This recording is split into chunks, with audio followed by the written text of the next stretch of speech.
All right, good evening. Welcome to the School Capacity and Consolidation Committee meeting. It's August 25th, 2026. The time is 5:01.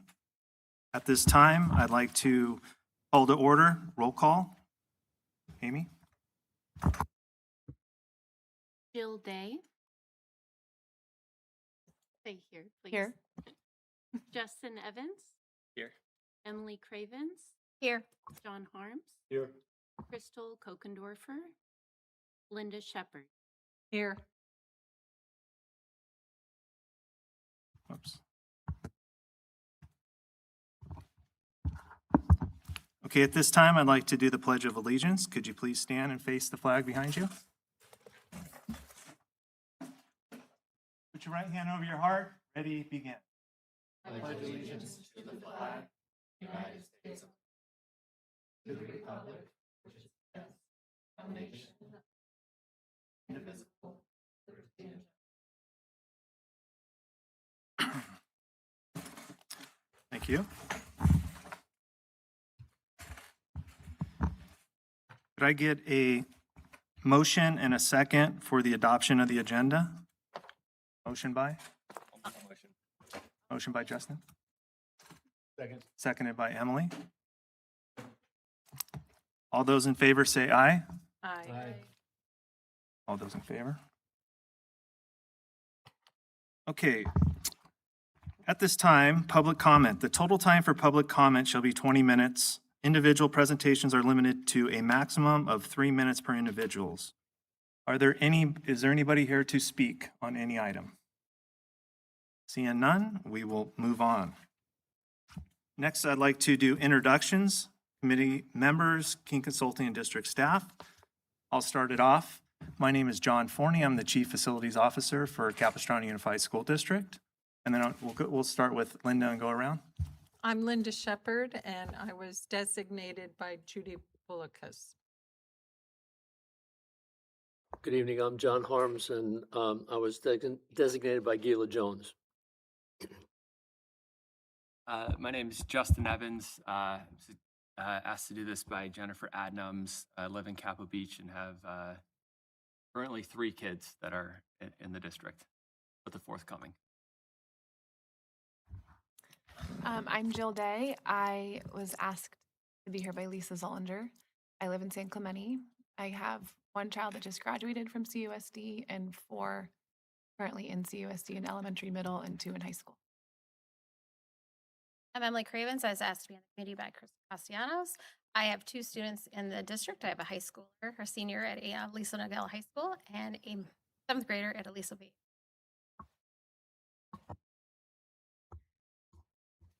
I'm Sarah Young. I'm an attorney for the district, and I'm a guest here tonight.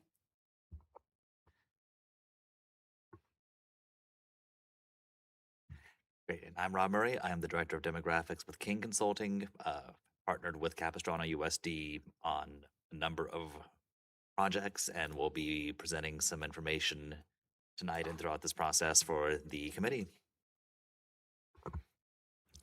Good evening, everyone. Thank you for being here. I'm Clark Hampton, Deputy Superintendent for the school district.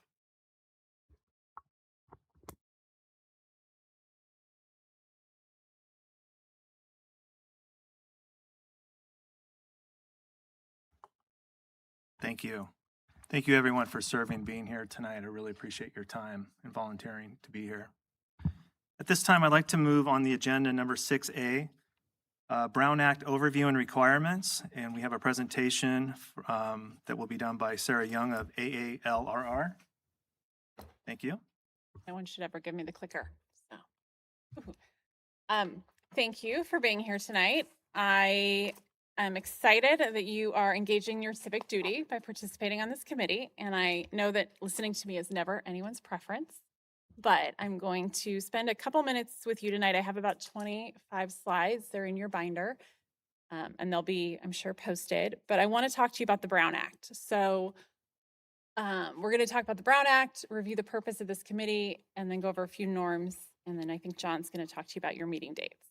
But the Brown Act is named after Ralph Brown. He was a state assemblyman from the Central Coast, and California was one of the first states, middle school history here, to have a transparency law. So we were one of the first, and then it became a nationwide trend back in the 50s. But the Brown Act is a transparency law that applies to your school board. And as a committee of the board, it applies to this committee as well. So it's part of the government code, and conceptually, it's the idea that all legislative bodies should conduct their affairs as if you're within a house of glass. So what we do here as a committee needs to be open to the public. We had an opportunity for public comment. We don't have any members of the public here, but this is live streamed. And anything you do as a committee, your meeting minutes, the decisions you make, the recommendations you make to the board, they're open and accessible to members of the public. The purpose of the Brown Act is to safeguard the right of the members of the public to access and participate in local meetings. And it has been liberally interpreted by the court in favor of public participation.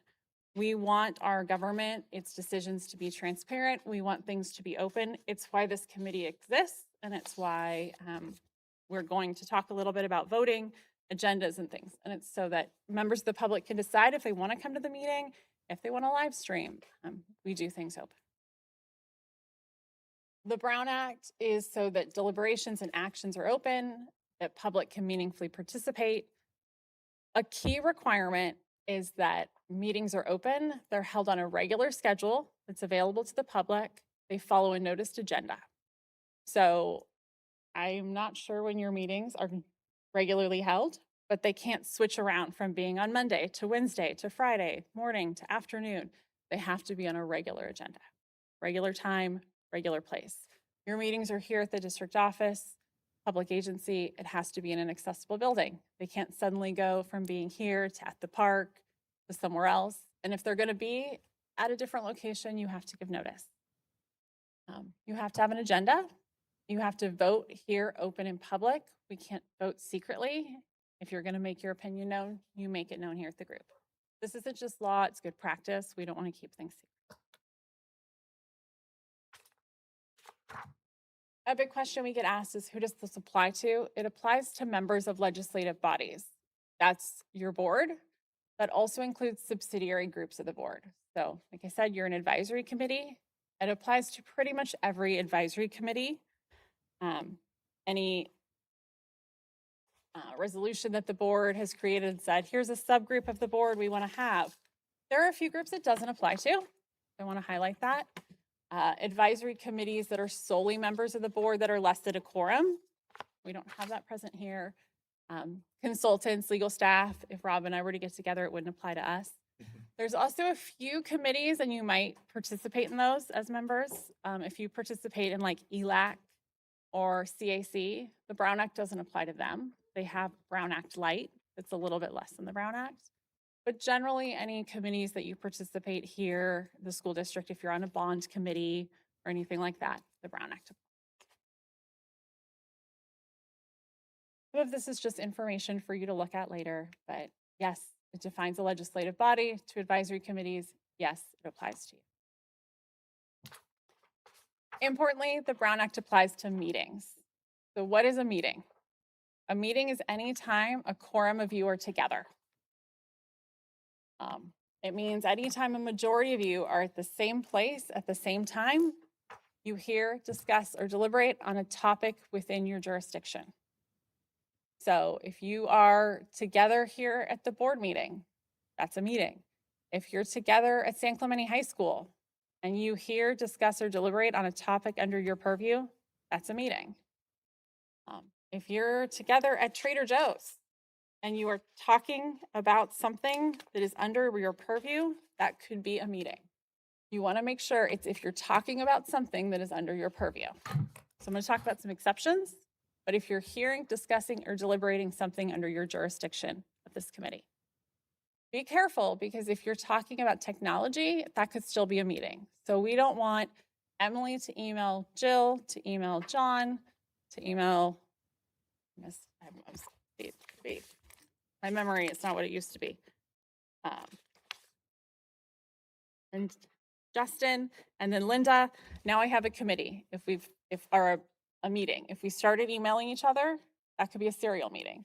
So if you have a question, email Clark or John, and they'll email you back. That's how we avoid a meeting.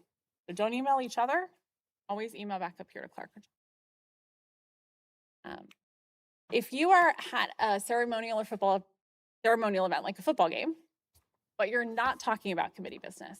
You guys are at a football game and you're talking about, I don't know, the board meeting here that you were at and who was just recognized at the board meeting.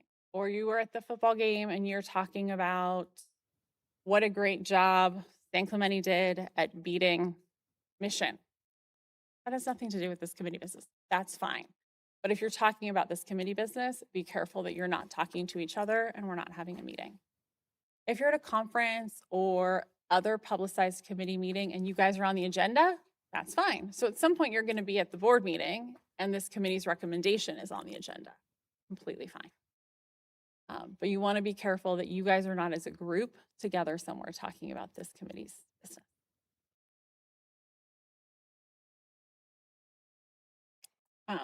These are just some oops that we have, which are collective briefings. So make sure you're not together as a group too much. Informal gatherings, that after this meeting is over, you don't stick around as a large group and chat too much, because sometimes we say, okay, the meeting's all done. Then you guys stay and somebody starts talking about committee business again, and we've already ended the meeting. And so the public has left and they had a right to hear you guys still talk about business. If we have any retreats or workshops, those need to be noticed. The Brown Act has some specific requirements. They're not super great. It's not too much. The main requirement is that, like I said, we have set meetings. We meet by rule at fixed time and place. The meetings have to be held within the boundaries of the district. In a district as large as Capo, that's not that hard, 200 square miles. We got a lot of places we can meet. And the meeting needs to be accessible to all members of the public. So we can't meet in a private club that members of the public can't go to. We're meeting here in a public space at the district office. We have to have notice for our meetings. We have to have an agenda for our regular meetings. If you were having a special meeting for some reason, you wouldn't have to have notice, but in practice, you always have notice. Typically, your notice and your agenda are the same. The notice that you posted that says the time and the place of the meeting has your agenda. That's so the public knows what you're meeting about and whether or not they want to come. We can't put restrictions on who is allowed to attend. We don't make people sign in and tell us where they live. We don't charge for people to come. Anyone who wants to come is allowed to attend. If our meeting location was upstairs, for example, we would have to make it accessible. And the only restriction we're allowed to have is that people who come cannot be a disruption or a disturbance to them. If you were to make a decision in this meeting, so if you're going to make a recommendation to the board, we vote, and that vote cannot be secretive. So whether it's a roll call vote or a consensus vote, that vote needs to be public and open. That vote is then taken in the minutes so that in 6 months, there's a way to go back and see how that vote was, that there's a record of that vote. If someone were to come to this meeting and say they needed a reasonable accommodation, whether it's someone here on the committee or a member of the public, we're required as a public agency to provide that accommodation. As I mentioned, that means we have to hold it in a building where that accommodation can be provided. And similarly, as much as I hate the fact that we're live streaming, I don't need to go see myself online later. We have to allow video and audio recording, and since we have the capability to live stream, we're live streaming today. I mentioned that we have an agenda. The agenda is specific. It allows the time, place, location of the meeting. It's posted in a place that members of the public can access, and we post it 72 hours prior to the meeting. And that's so that people can decide if they want to come. It needs to be posted in a place that members can go and look. Here in this district, that means it's on your website. It's not changed in the 72 hours prior to the meeting, absent an exception. The exceptions are really limited for a committee like this, but if there was an emergency, if something was posted because of some errors, that can be fixed. And things have to be posted on the agenda in a reasonably specific way so that members of the public can understand what you're going to talk about. The agenda, when distributed, needs to be available to members of the public. And if I was to give you guys a handout now, I would need to have copies available to the members of the public and available without delay so that they also could see any public documents that you're getting to see. Again, that's all part of this transparency, that we're not hiding anything from anyone. Any information you're seeing, everyone else can see, because we want everyone to be as informed. Items can be discussed if they're not on the agenda, if there's an emergency situation, or if something was continued from a prior meeting. So let's say we're talking today, you guys are having a really robust discussion about the information that Rob's talking about, and by some reason, when Amy and John are putting together the agenda for your next meeting, they forget to carry over the information from Rob's agenda item, you would be permitted to talk about that at the next meeting because it was continued if you meet again in 5 days. I hope you're not meeting again in 5 days, but that would be allowed. Otherwise, it needs to be on the agenda for you to talk about it. Also, sometimes members of the public will come and talk. We generally don't engage with members of the public, but we can offer a brief response like, thank you so much. We're absolutely going to talk about that tonight. You also could announce and discuss your own activities like, oh, I was just at the school. It looks really great.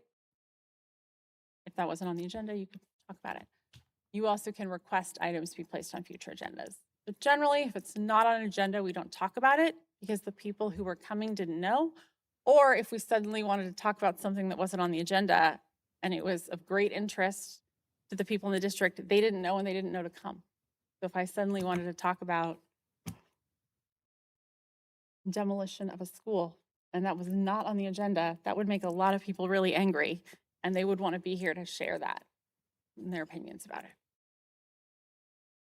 The Brown Act actually doesn't require keeping minutes, but we all keep minutes from our meetings because none of us have forever reaching memories. And so we want to have a way to record that we were here and what we talked about. The Brown Act does require a report on action in open session and a report on the vote. And so we take minutes to remember what we were doing and who voted. And so at the time the vote occurs, we mark, who made a motion, who seconded the motion, and what the vote on the motion was. You don't have specific bylaws in this committee, but generally you followed the board bylaws. So for example, the board here uses the framework of parliamentary procedures. So you also use the framework of parliamentary procedures. The board uses a framework of that for your minutes. You're using the same framework here. And the rights of the public under the Brown Act is that they can come address the committee on any matter that is within your jurisdiction. So any member of the public can come talk about the things that fall under your committee.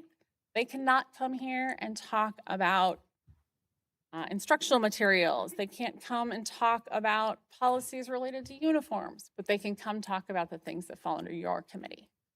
We can't prohibit public criticism about the way you're doing your job or the fact that this committee even exists and you're talking about those things, but we can prevent or stop personal attacks. You're allowed to do reasonable time limitations. You guys use the same time limitations that the board uses. So that helps us keep the meeting moving. This is just what the law exactly says about public participation. So you can briefly respond, you can ask clarifying questions, you can say, oh, that was a great question. John, can you go get the information about that next time? Let's talk about that at the next meeting. But we're not allowed to engage with members of the public when they're at the dais or at the podium. And then anything that we talk about, discuss, look at up here during a committee meeting is a public record. And so importantly, anything that we see, if we don't have it beforehand, afterward, it becomes a public record. Any member of the public can see. And so the staff does a really good job of maintaining that information, keeping it available, putting it on the website. So we have that for the public. This is your committee. I'm going to come up with a great way to say that as an acronym and give you a good sound for it. But in 2020, the board approved revisions to board policy to develop criteria for annual reviews of school capacity. It was based on CDE's best practices. This study school capacity data, gather facts, and bring recommendations to the board regarding future school capacity. And so your job as a committee is to review challenges and needs surrounding school facilities and capacity in the district, so district-wide. The committee includes members of the community and district staff, and you are fully independent of the board of trustees and the superintendent. You function as an independent committee. You have been tasked with several roles and responsibilities. You evaluate enrollment projections, which have been given to you by the district, and you consider them and their impact on surplus space, inventory and capacity, the conditions of existing facilities, consider the uniqueness of educational programs at each school site, evaluate the specific schools identified by staff and trustees for further analysis, projected cost savings, given different solutions, consider options, make recommended transition and implementation strategies that then will go to the board. So you will make recommendations to the district. You are expected, these are norms. When I say the word norm, I always think, and you are age appropriate, so I can say this. I want you to think of Norm from Cheers. So if someone behaves outside the norm, picture Norm looking at you like, Norm, behave yourself. You are expected to review the material provided to you before committee meetings. Come prepared to engage. Share your voice in this meeting. You are here because a trustee thought that you would have something valuable to share. Have thoughtful discussions focused on the needs of all students in the district. And be responsible for supporting the learning of every student, no matter where in the district they live. Speak respectfully to each other and assume positive intentions of the other folks on this committee. Do not engage in personal attacks, but challenge the assumptions of yourself and the other people. But look for opportunities to find agreements or compromises. Contribute to the discussion and participate. Allow everyone to speak. Don't take over. Be careful and considerate listeners. Avoid side conversations. Make statements based on evidence and research. That includes sometimes sharing your own perspective. That is evidence, but listen to the data. And then build upon each other's ideas so that as a committee, you can come to the strongest recommendation. That is what I have to share about the law. Do you have any questions about the Brown Act?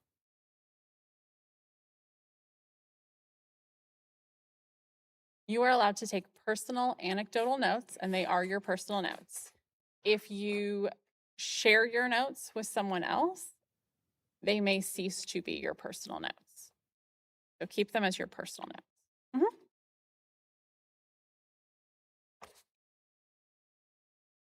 Anything else?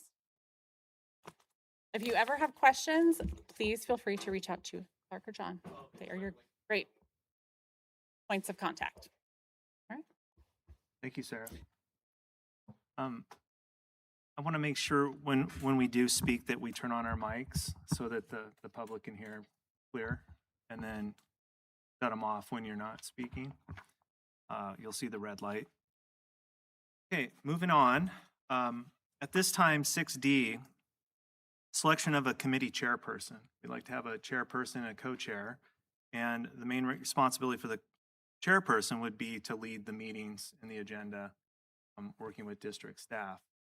So can I get a motion for a selection of a committee chairperson? Or a nomination for a person?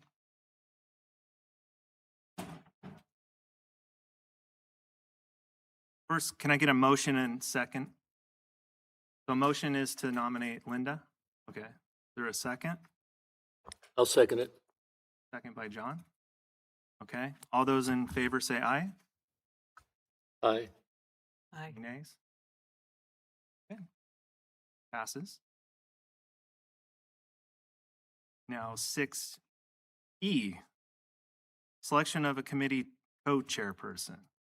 Can I get a motion or nominate?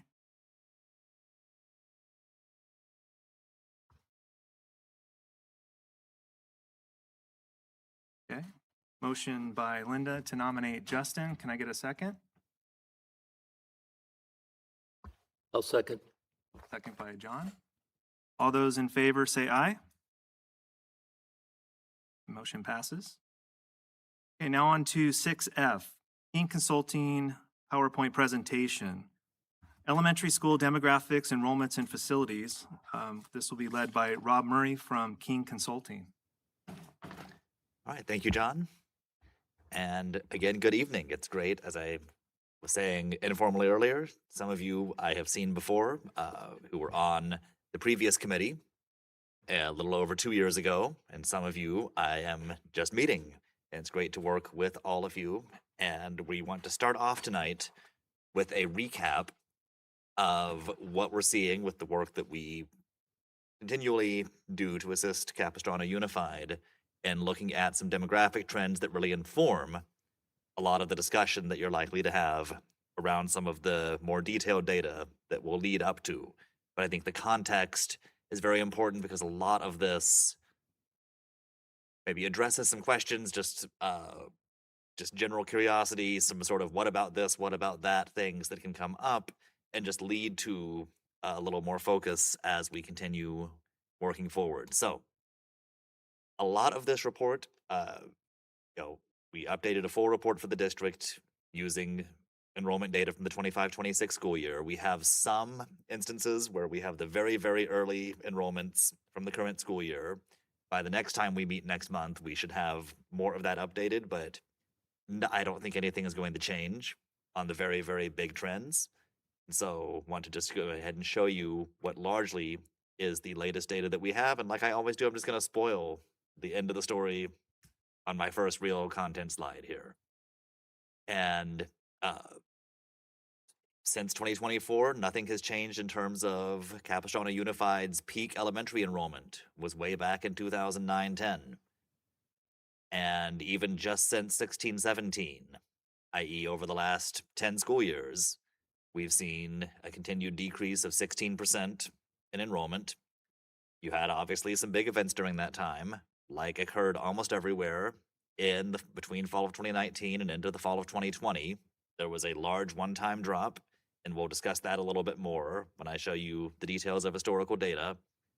And the other thing to keep in mind that you'll again see in more detail is keep in mind when you're looking at any of the bottom line total enrollment across the elementary schools, transitional kindergarten under a state mandate has expanded over the last few years. 25-26 was the first year that every 4-year-old was, it's not compulsory for them, but it's compulsory for the district to have space for them for anyone who wants to enroll in TK. And so if you had not had TK expanding, you would have seen more than even that 16% decrease.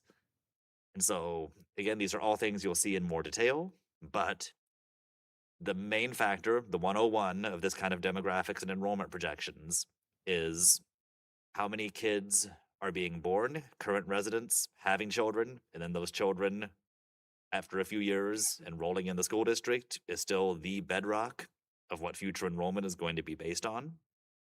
And it's just the difference of who do you have now, in this case, kind of your 3rd, 4th, and 5th graders that we know are going to move up to middle school, and who do we know has been born, who's kind of waiting in the wings to replace those seats as everyone just keeps 1 year at a time rolling through the grades. There's a lot of other factors around the side. I've made the comparison before, but it's sort of kind of looking at some of the fish swimming next to a whale sometimes. The really, really main point is just that march of time, just who's there now, who's coming in to take their place. And then on that capacity side, we have all of that enrollment data, and that's interesting, that's great, but in isolation doesn't tell you much. So looking at it with the now 32 elementary school sites that we're looking at, again, this number's up from the last time we did this. 73% of the available capacity being utilized by the enrollment that you have, but that still leaves a lot of excess capacity across the district.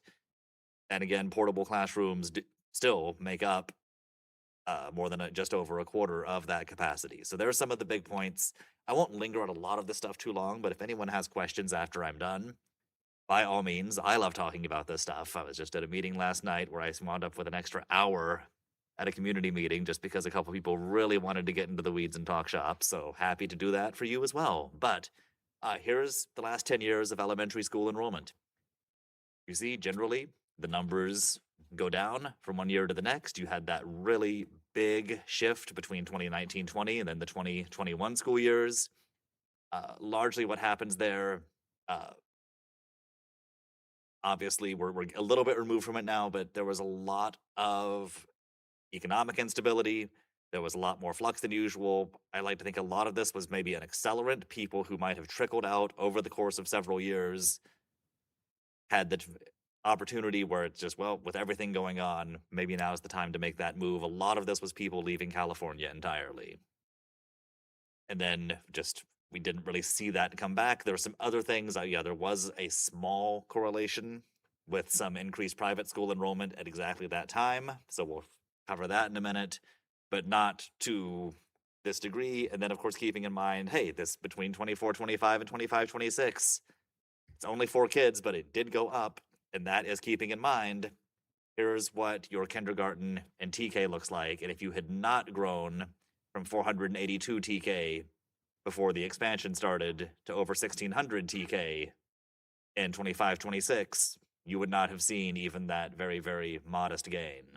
So that's demographically, as you see from the size of the incoming kindergarten cohorts, the last 2 that you had on these are all the official, what they call, CalPADS enrollments, the census day in early October.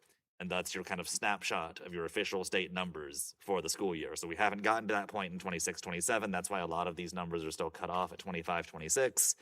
But the last 2 years where we have the official numbers in are 2 of your smallest incoming kindergarten cohorts. So the pattern is still going on. Yeah, but yeah, that's fine. Yeah.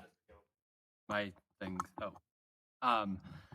I guess one question is, I know that the TK birthday eligibility, I think, was moving over the past few years. Does it now? I think John, you mentioned, is it at the point now where basically everybody is eligible? There's not my 2 older kids weren't eligible. They missed the cutoff by a few Yes. weeks, but now there's no more adjusting that needs to Right. happen. It's Yeah. basically at the Yeah, that- maximum availability. Yeah, that 25-26 number, that is every 4-year-old who wanted to come for TK could able to come for TK. could go. Okay. Yeah, the same thing. My daughter was a February birthday, Yeah. and we, at the time that she was 4, Right. we were not able to do Okay. it.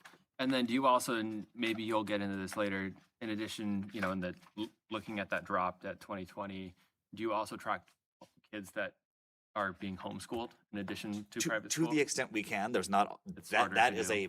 a very patchy data set, and that's something that I know the previous committee also had questions, and we talked about some. But yeah, there's some information I can show you Okay. that will help to speak to that. So I have a couple questions. When you did on the previous slide, elementary, does that go through 5th grade? Correct. Okay, so then that's K through TK through 5th TK grade. through 5th. Yeah. Okay. All right. Thank you. Yep. And so what's interesting, so even though the last point on this one is that even though your kindergarten cohort is the second smallest in 25-26 that you've had, at least in your recent history, your total combined TK and kinder together is the most the district has ever had. So again, that it doesn't change now as far as it's only the kinders who are rolling into 1st grade. But in terms of, again, that's why that bottom line has been kind of padded in a way that if all you're looking at is the total enrollment across the schools, it looks like things aren't going down. But this year that we're just starting right now will be the first year that we haven't had a big boost of additional TK students above and beyond what we were able to enroll the year before to help offset what's happening demographically. So that's what I'll show you in a few slides. So 2 questions. So the TK that we're seeing for 25-26, you think that's going to be consistent going forward? Yeah. Because we've already gotten that. People are acclimated to the fact that their children at 4 can go to school. And when you were asking about a cutoff for 4, do they have to be 4 by a certain date, or what is?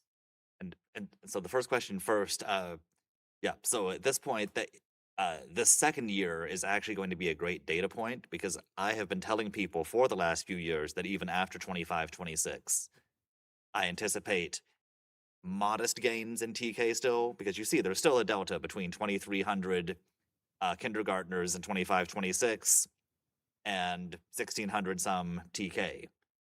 And so it's the extent to which how many more of those few hundred students that we think you're going to get for TK in a given year will also come to you for TK the year before. And as we continue moving forward from this first year of full implementation. But I believe, and the district staff, correct me if I'm wrong on the date, but I believe September 1st is the magic number. But if you have an August 31st birthday, That's it. September 1st, Yeah. four by September 1st. Or are you saying that some children will be in TK for 2 years? they shouldn't be. Oh, okay, all right. I just, somehow I Yeah, it's thought just- you were saying that. Yeah, but if you're 4 years old as of September 1st, then that's the year that you can be in TK And the same for kindergarten. at It would 5 be years. 5 before 5 at September 1st. Yeah. Have you studied as part of this of so it makes sense that it looks like in the past couple of years, it about doubles from what's in TK to going into kindergarten. Of those kids that are going into kindergarten that were not part of the TK cohort, do we have the data around how many of those just weren't going to any type of schooling versus how many were in a private preschool? Because I would think that the ones that are in a private a paid preschool, right, not necessarily associated with one of the private schools, maybe it's just an education process for the parents that they realize, oh, there's this free resource, right? Because they want their kids to be in school. And some of them were in our preschools. Okay. In the preschools that we. Yeah, I'm not sure that we collect. I mean, the district really has a way to collect data on what you were. There might be a voluntary kind of survey, but I don't think there's any rigorous data collection around incoming families of what, if anything, were you doing for school before kindergarten. Does every school have TK? Like every I'm elementary pretty sure, offers Yeah, it? Yeah. yes, it's every site. Yeah, I didn't want to speak incorrectly, but yeah, off the top of my head, I was pretty sure that was the case. And so one of those things that we were looking at is to what extent is private school enrollment, so quote unquote, siphoning kids off who otherwise might be enrolled with Capistrano USD. And so what you see here is there's been a fairly steady amount of private school enrollment. I would say the bump that you had of your private schools located within the CUSD boundary between 2021, I'm just going to say the first years, but between fall of 2020 and fall of 2021, almost every district I work in, we see that bump. And if you remember back then, there was a lot of uncertainty around in-person versus virtual. There was a lot of uncertainty around masking requirements, and private schools could offer a much more firm decision at the time than most public districts could. And we tended to see a lot of families switch over to some private schools, especially in kindergarten at that year. And in most places, it leveled right back off within a year or two after that. It's been a little more durable. That gain of about 400 students seems to have held on. But otherwise, if you pull this further back, what you really see is there's kind of a steady level that has held on in private school enrollment. As the district has gone down, and we can track how that's happened demographically, it seems more that there's a certain demand for private school that seems fairly consistent, but what we have not seen outside of 2021 is private school enrollment increasing at anything like the proportional rate of what we're seeing the public school enrollment decreasing. But we do want to just show this as a data point. There certainly are a lot of elementary age students who are enrolled in private schools, and you see the map there. That that's before we had some of the current boundary adjustments, but that's just the map we had from the original study that we did that just shows all the private schools that we're tracking. We also have data on formal outgoing transfers. This is out of Capistrano USD to a different public school district, whether an elementary school district or a unified school district, but not private schools, not independent charters. And you see it's a fairly small number that has largely gotten smaller, seems to have kind of stabilized at under 200 students. But just wanted to look at that data point just to show to what extent is enrollment that's decreasing in the district. Are we seeing corresponding trends in some of this out migration? And this is one that this has kind of slowed down generally proportionally to what we're seeing with the overall enrollments. Of course. Is there, do we have tracking for charter school students that reside within? And that one we absolutely, and I'm happy to bring that as something to show you at the next meeting. That one can be a little, I mean, we can certainly look up school by school.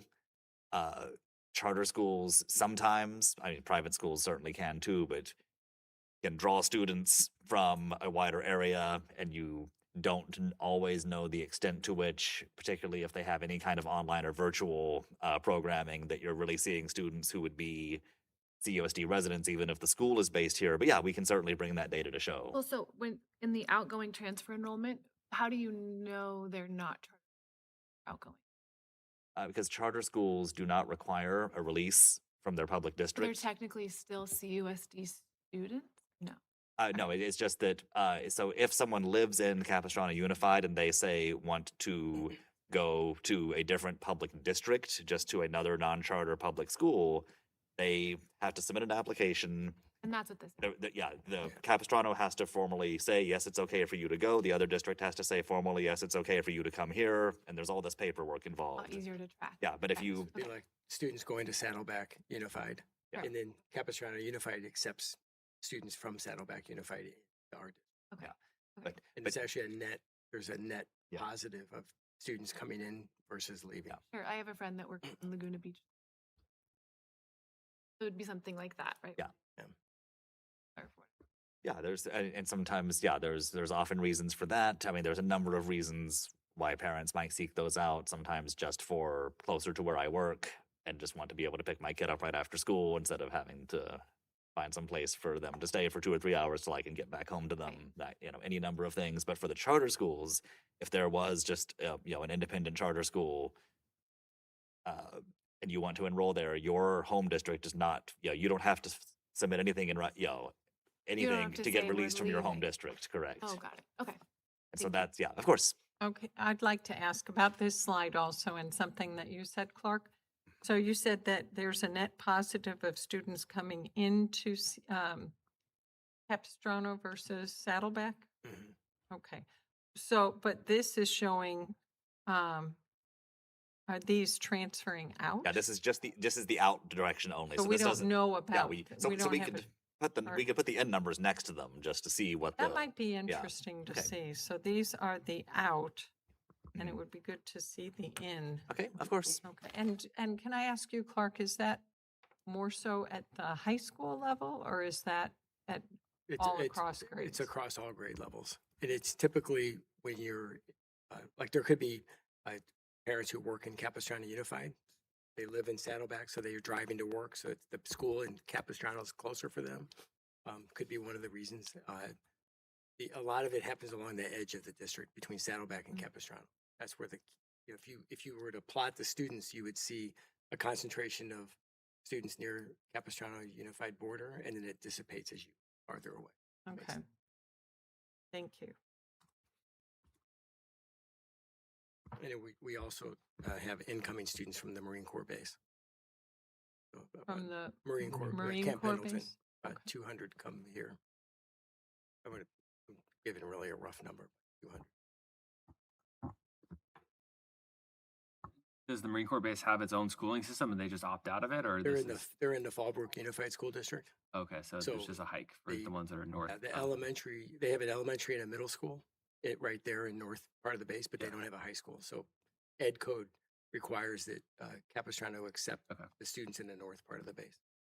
So did they go to San Clemente then? San Clemente or any high school they want to, but primarily it's San Clemente because it's close and transportation is provided. Yeah, and that's what's fun is, we discovered this last time, there's an abundance of data here and lots of things to dig into. And I'm, as I said, always happy to provide anything that you think you would like to see. But there also, we'll get to the point of where we start also narrowing down what are going to be the useful things. But I think in this early meeting, yes, just throw out anything that you think you're curious to see, and I'll do my best to provide it for you. So one thing, we also are looking at the overall community growth. And we start with this slide. So quick primer on census data for those who don't know exactly when the new data drops every year and what the schedules are and all the cool things about how it updates. When you see the multiple of 10 years, 2010, 2020, that's what they call the decennial census. That is, when they send the people out to go door to door for people who don't return their forms, they're trying to do a full head count and get actual specific real numbers for every single person that we can track down and count up. Any other year, so 2024 here, for example, comes from what they call the American Community Survey. That is just mailing out just to random samples of people, and whatever they get back, they don't really track you down and try to make you return it. Whatever they happen to get back, then they extrapolate statistically. There's a margin of error. But in between decennial censuses, it's the best information that we have, but you, especially if you track it from year to year, you'll kind of see it bounce up and down sometimes. So just always take it with a little grain of salt. That said, I think your 2024 numbers, it won't be until December of 2026 before we get the 2025 numbers. So this will, for the entire time that we're working here this fall, this is it as far as census data. But what you see is, between the two full count censuses, total population of everyone living in the district boundary went up, may have gone down just a little bit since then. But if you only look at the under 18, so this does include, our purview is really looking at the elementary schools here. We're looking at everyone 5 to 17, roughly corresponding with the total school age population. But you see, during the time when total population increased by over 5%, you had a decrease of over 7% of the immediate school age population, i.e. what you should basically be tracking fairly closely with what enrollment has done. And then a further decrease of the population under 5. And that really corresponds to, you kind of saw that track, going into 2020, that there had been this big reduction in the 0 to 4 population. And then sure enough, looking out about 4 years later, and you see that same kind of larger accelerated drop in the school age population. So this all tracks pretty well. And at least, as we'll also correlate this with the birth data soon, we're slowing down a little bit on the decrease. That population under 5 may not be going up, but it's starting to stabilize some, and that is big news. We've been waiting for when that might happen. So we'll talk a little bit more about what that means. And just here's looking at that school age population, again, based on the census data. This also isn't even across the district. So we have a lot of maps like this where so the one on the left is between those two full count censuses, where we know that overall school age population went down by about 7%. You've got some zip codes where it skyrocketed up. You've got some others where it went down more than that. So sometimes much more than that. And the one green up is Rancho Mission Viejo. That's the new developments that are going in out there. Yeah, or especially, so that's really growth that occurred during the 2010s. Yeah. And so now, when we look at this, with especially some of the birth data, we're going to show you things that are pulled ahead more through 2025, and to kind of show the difference between what happened up to 2020 and then what's been happening more recently. But for here, this is just a really good illustration that we're looking at a lot of numbers district-wide, but this all goes into when I'm doing the projections for each individual school of why some schools will be increasing in enrollment, even as the district overall is going down, because you do have pockets where there is population growth. So keep that in mind, that we're not just looking at a uniform trajectory for every, all of the 42 schools in the district. Some of them have very different stories from each other. For this, the blue-green map on the right side, is this based on the 2024? Yes, that one is. And so that's kind of the most recent we had of just, and here's where, you get into all kinds of things. So in this case, household will just mean an occupied housing structure. That could be, sometimes you have large houses with multiple families residing in one household. But in this case, just of all the occupied housing units in the school district, how many of them have at least one person under the age of 18? And so you see this, and it corresponds pretty well. But that's where some areas, for example, looking at kind of sort of towards the south, the 92673 zip code, had modest decreases in the school age population, but still, compared to some other areas nearby, still has more households with kids in it than some of the, but particularly right on the coast, you're really seeing almost a gradient on that map of whether it's more or less likely that a household is going to have a under 18 individual in it. Yeah. One, if one piece of data that I think could be interesting to see on slide 10, Mhm. we could add it, is just what the percentage changes are. I don't necessarily need all the data, but like for the nationwide in California Okay, as sure. well, just to see that, you know, how much of this, I'm sure a lot of it is nationwide. There's kind of the birth rates are, Oh, are abs- decreasing, and then within abs- California, there's people leaving, so that's going to trail Abs- the nation. But hopefully, Orange County is kind of outperforming the state as a whole, or our district, with Yeah, it's attracting people. you're certainly That's correct fine. that this is a very common story that we see a lot of places. But yeah, we can certainly for the actual birth data, at least in the full report that we done, we do look at California, Orange County, and Capistrano USD. But we can certainly look at any of this information by any geography that we want. Justin asked for national. Can we also see California state? Yes. Thank you. Yep. Yeah, I've actually got that in my note already. So yes, Joe. Data request also. Mhm. It would be really helpful to have this broken down into children under 5 and children 6 to 18. Or I would love to know is that helpful, or is it pretty common that are there, like, I would imagine Rancho Mission Viejo would have a lot more younger families, but that's just an assumption I might have. I see. Okay. Like, I think we can do that. Yeah, I should be able to, it wouldn't quite be the same one because the household data, that's just how, that's a report the census releases. That's just the percent of households with an individual under 18. That's just how they title it. We do have the age data it doesn't come out with just every single year, but we can get those chunks of the 0 to 4 and the 5 to 17. yeah, to see who's coming up for kinder and what Yeah. elementary. Or have you found in your research that it's generally consistent with current elementary enrollment trends? Like, is it ever, one elementary school's declining in enrollment, but they have an uptick in 0 to 5-year-olds? I would imagine Yeah. not. But Yeah, and when we get to, and very soon I'll be showing actual birth data, which is sourced a little differently, and I'll talk about that. And that is really our most reliable one. Okay. But a lot of the census data, what that can tell us, and that's what I was getting to. We had the question about homeschooling, is especially from those decennial censuses, we get this snapshot where we know there were this many school age kids living in the district. We can account for this many of them enrolled with CUSD, this many of them in private schools, out of who's left. Let's look at what's happening with the charters.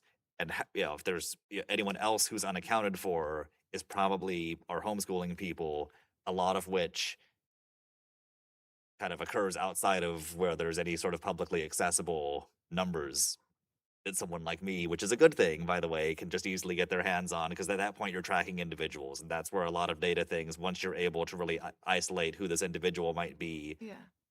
it's not publicly available, and for very good reason that I support, but that also means I can't tell everything that I'd like to tell Sure. about the data. Yeah, because it's once you have, the only time I can occasionally track some homeschool is once you have 6 or more students in one, because sometimes you'll have families that kind of pull together and it will actually show up as a private school on those reports. Because once you have at least 6 students, you're supposed to file an affidavit with CDE. Not everyone does, but occasionally I'll be like, oh, there's a new private school with 8 kids in it. And I look up the address and it is a house. Like, okay, cool. There's some homeschool kids I can point to, but unless you literally have that situation, everyone who's just, my 3 kids are going to be homeschooled, there's really no way for me to individually track that. But that's why it's great to have that population data by age, because we can get a sense of, we know there were this many kids of the right age. And so this 500 that we're kind of not able to account for are probably doing some sort of their own just homeschool thing that just doesn't show up in any of our other data sets. All right, so spatial analysis, I'm not going to dwell hugely on this one, but it's going to come into play when we look at enrollment things. One thing we do every year that's cool is, again, don't worry about the wall of numbers. There's cool information you can pull out of this. I just want to explain what it is and how it works. But we map all of the students every year and look at basically where they live versus where they're going to school. So you look down any of these columns where it says school of residence across the top, and that's everyone who lives, just say looking at the far left columm, in the ambule boundary. And then you can see what school are they actually enrolled at. So just like those old AAA travel maps with the bold numbers all the way across the diagonal, most commonly you have people living in the boundary and going to that school. But and this actually, because I have some districts where it's pretty much every single possible combination, there's at least one kid doing it. You actually have lots of gaps in there are places where kids live and they're just not going to go to some schools depending on where they live. But you can see, like, going down ambule, I'm just picking on that one because it's the very first column. You can just see all the different other schools where some kids living in that boundary are enrolled. Same thing, you look across a row, so where it says school of attendance over on the left, so taking ambule again across the top, everyone who is enrolled at ambule and what boundary are they coming from? And so I'm just looking, I can tell you, I'm going to have to go and probably fire my assistant, but that 385 for Arroyo Vista ought to be one cell down. Yeah. So, there. Uh, I have. Yeah. We talked about this in our last committee. So like Ferguson, Mhm. there are more children going to Laguna Niguel than who should probably be going there. But isn't that school, don't they have a special Yes. type of program? Yes. Yeah, I'll let So the if- district speak to the specifics of that, but anytime you have special Right. programs, and that's the whole, like, that's what the school does, Mm-hmm. you will tend to have heavy both in and out migration because some residents just want Want a it traditional and some- school. Right. And then, of course, everyone who wants Okay. that program will go to that program wherever it happens to be sometimes. Because that's So- one of the things that we brought up at the last committee is Yeah. when you see that there's a sizable number of children who are not attending their local school, we need to ask why. Oh. And it may be that the local school has a program, like you said, people are choosing to go there from and then people locally don't want that, so they go to the next nearest school. Right. Yeah, Yep. that has the Mandarin immersion program. That's what I thought. I knew that they had another one. So Okay. we might as well let's go through the immersion schools. So Mandarin immersion is Bergerson. Las Palmas is Spanish immersion. San Juan Elementary is Spanish immersion. RH Dana is Spanish immersion. And Viejo Elementary School is Spanish immersion. Yeah, I think you have the 4 Spanish schools in different areas So- for demand. Yeah, San Juan, Viejo, Las Dana. Palmas, and what was the other one? RH Dana. Yeah, I think it just says Dana on this Oh, chart. okay, that's why. Okay. Yeah. I have a question about these numbers also. Does this include special education programs? Yeah, so that would be another reason to see some migration. If you have a special education program that is unique to a site, then obviously a lot of the students who are enrolled in that may not live in that school boundary, but they would still show up on this chart as just, yeah. So for every single one of these numbers is an individual family story of why they are enrolled at the school they are. Some of them, if it's for a magnet program or for a special education program, then there's sort of not necessarily choice so much as I'm enrolling wherever that program happens to be.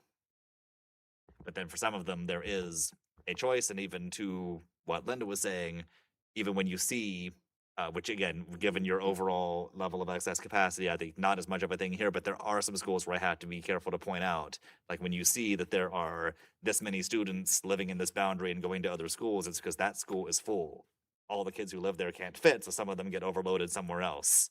In that case, I don't think that's really happening here, but that's just an example. That's a great thing of just when you see the number, you don't always know why unless you dig in a little more. But this is a great one-stop resource to really see of where do we have, like outside of that bolded middle column, and we'll fix the discrepancy that I just noticed and make sure that everything is accurate for you. But when you see,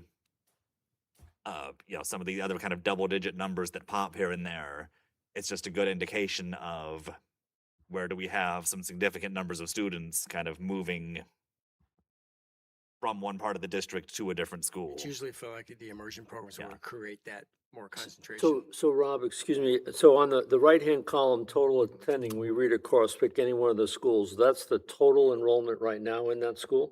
These are 25, 26 numbers still. Okay. We have not done this exercise with the 20. So then if you go down and Mhm. with any one of those schools, if the number of total residing is less, that means people are transferring into that school. That's what that's telling us? Yeah, so if you have a, so just picking one here, and actually I'm going to do the same thing you did and look at it here where it's a little easier to see. So for example, let's just this time we'll go down and look at, it's fine. It's actually Bergeson's probably a great example there. So there are 400 students living in that boundary. Okay, And then you have, oh yeah, of course. down at let me the see, bottom. Nope, I don't have it. The So, all the way so- down where it says total residing. Yes. Yeah, and so going down any column, those are all the kids who live in that boundary. And so, and that's, I think, just kind of to that point, this one is unique because only 99 of those 402 students, if you go back up and look at what's in bold there, are enrolling in the school of their boundary. And that's what happens a lot when you have a special program that's the entirety of a school's operation. Just to be clear, I think that 400 represents students that live within that school boundary that are otherwise enrolled in CUSD. That doesn't capture the total student Correct. population, including private or homeschool, Absolutely correct. Yes. No, good clarification. Yeah, these we're just looking at students who are enrolled with Capistrano USD, and that what that also means, and that I can show you really quickly on that map that I pulled up a couple times. I'll keep that on the screen while you have the tables in front of you.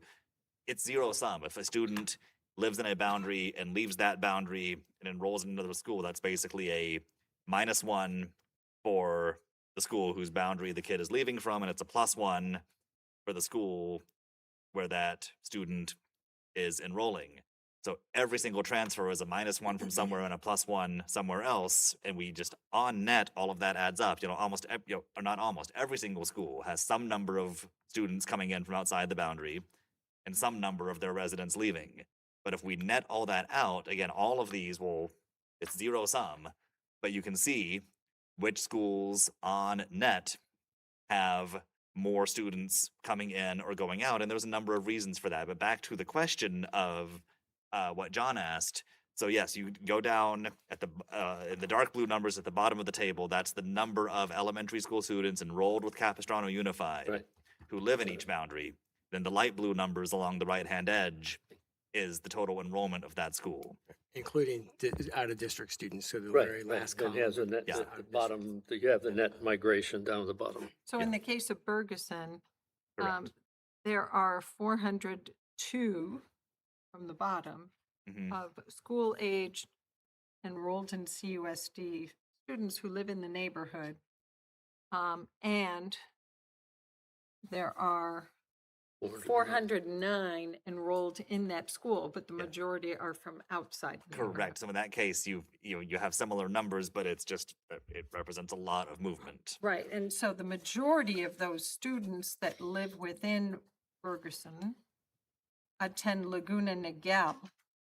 And Laguna Niguel, I'm going across here, Laguna Niguel has a total attendance of 509.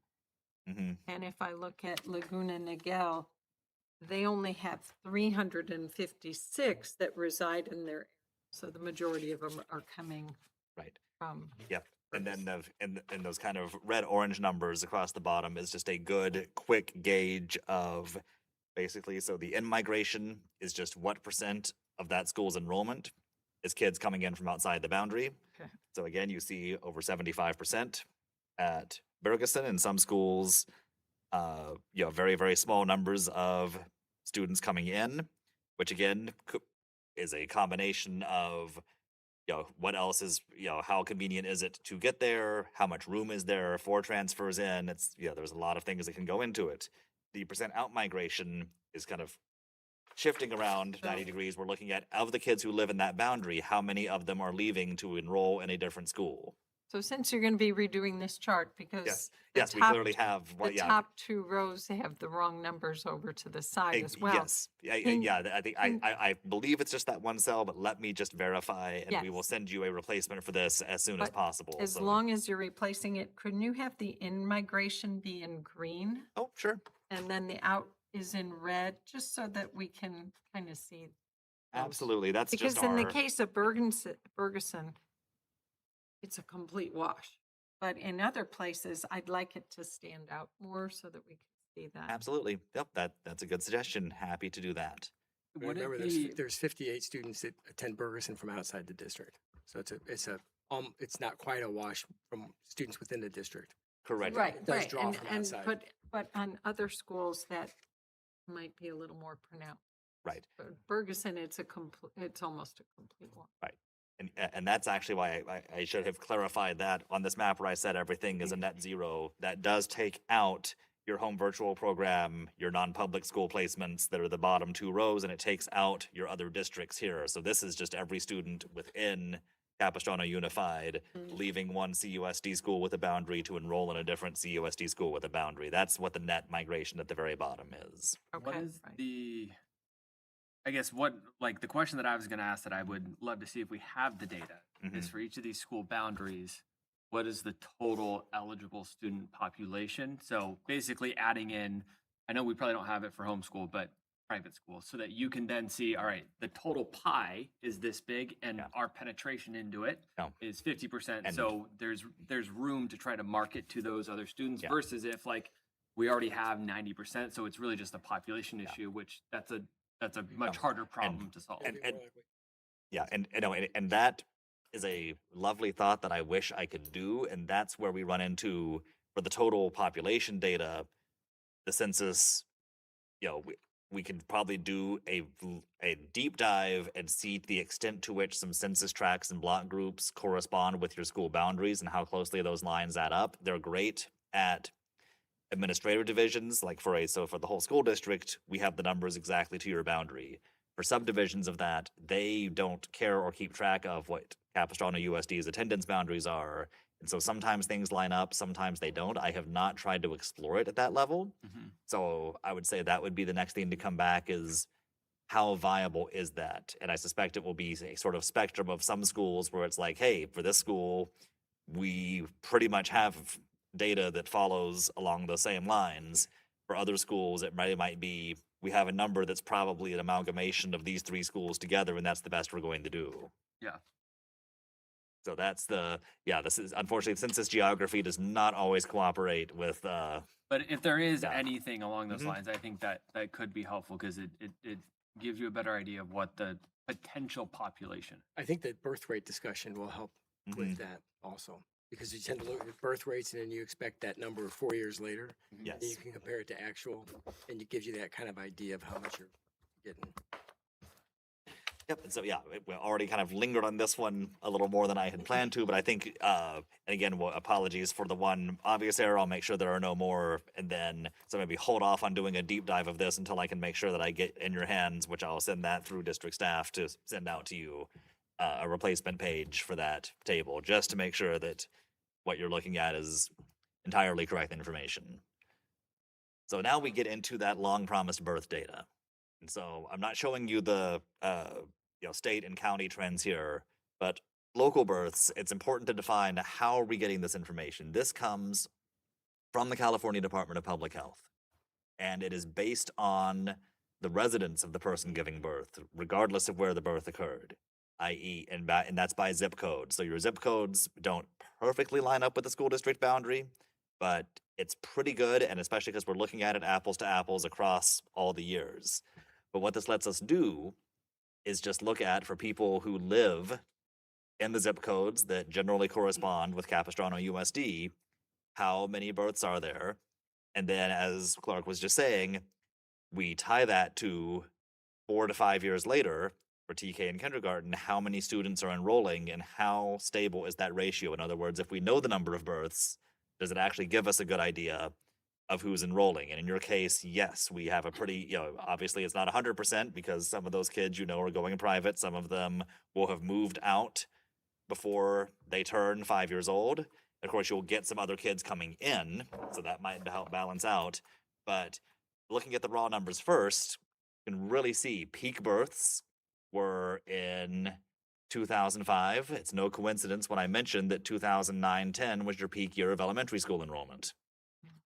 After that time, you started getting smaller groups of kids coming in, and your existing groups of students were larger. As they move up to middle school, you can just see there's just fewer and fewer and fewer kids being born in the district. So regardless of anything else, with the stability of those a few thousand kids enrolled in private elementary schools, or any number of other things we're looking at, this is the big one.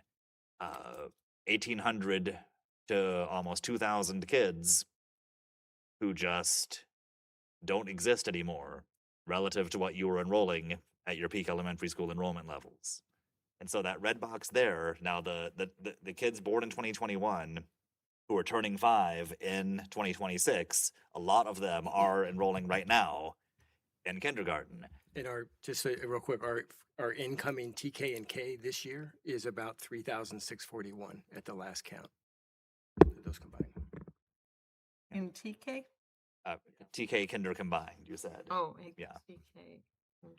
But what this is telling us is, because again, the last time I was here, we, for those who were on the previous committee, we at that point, I think were only had kind of 21, 22 data where we had those 2 years where it's like, this might be where we have finally hit the bottom and are going up a little to stabilizing. And since then, 2 more down years, and then 2025 came in, and that, what passes in the modern era as an up year.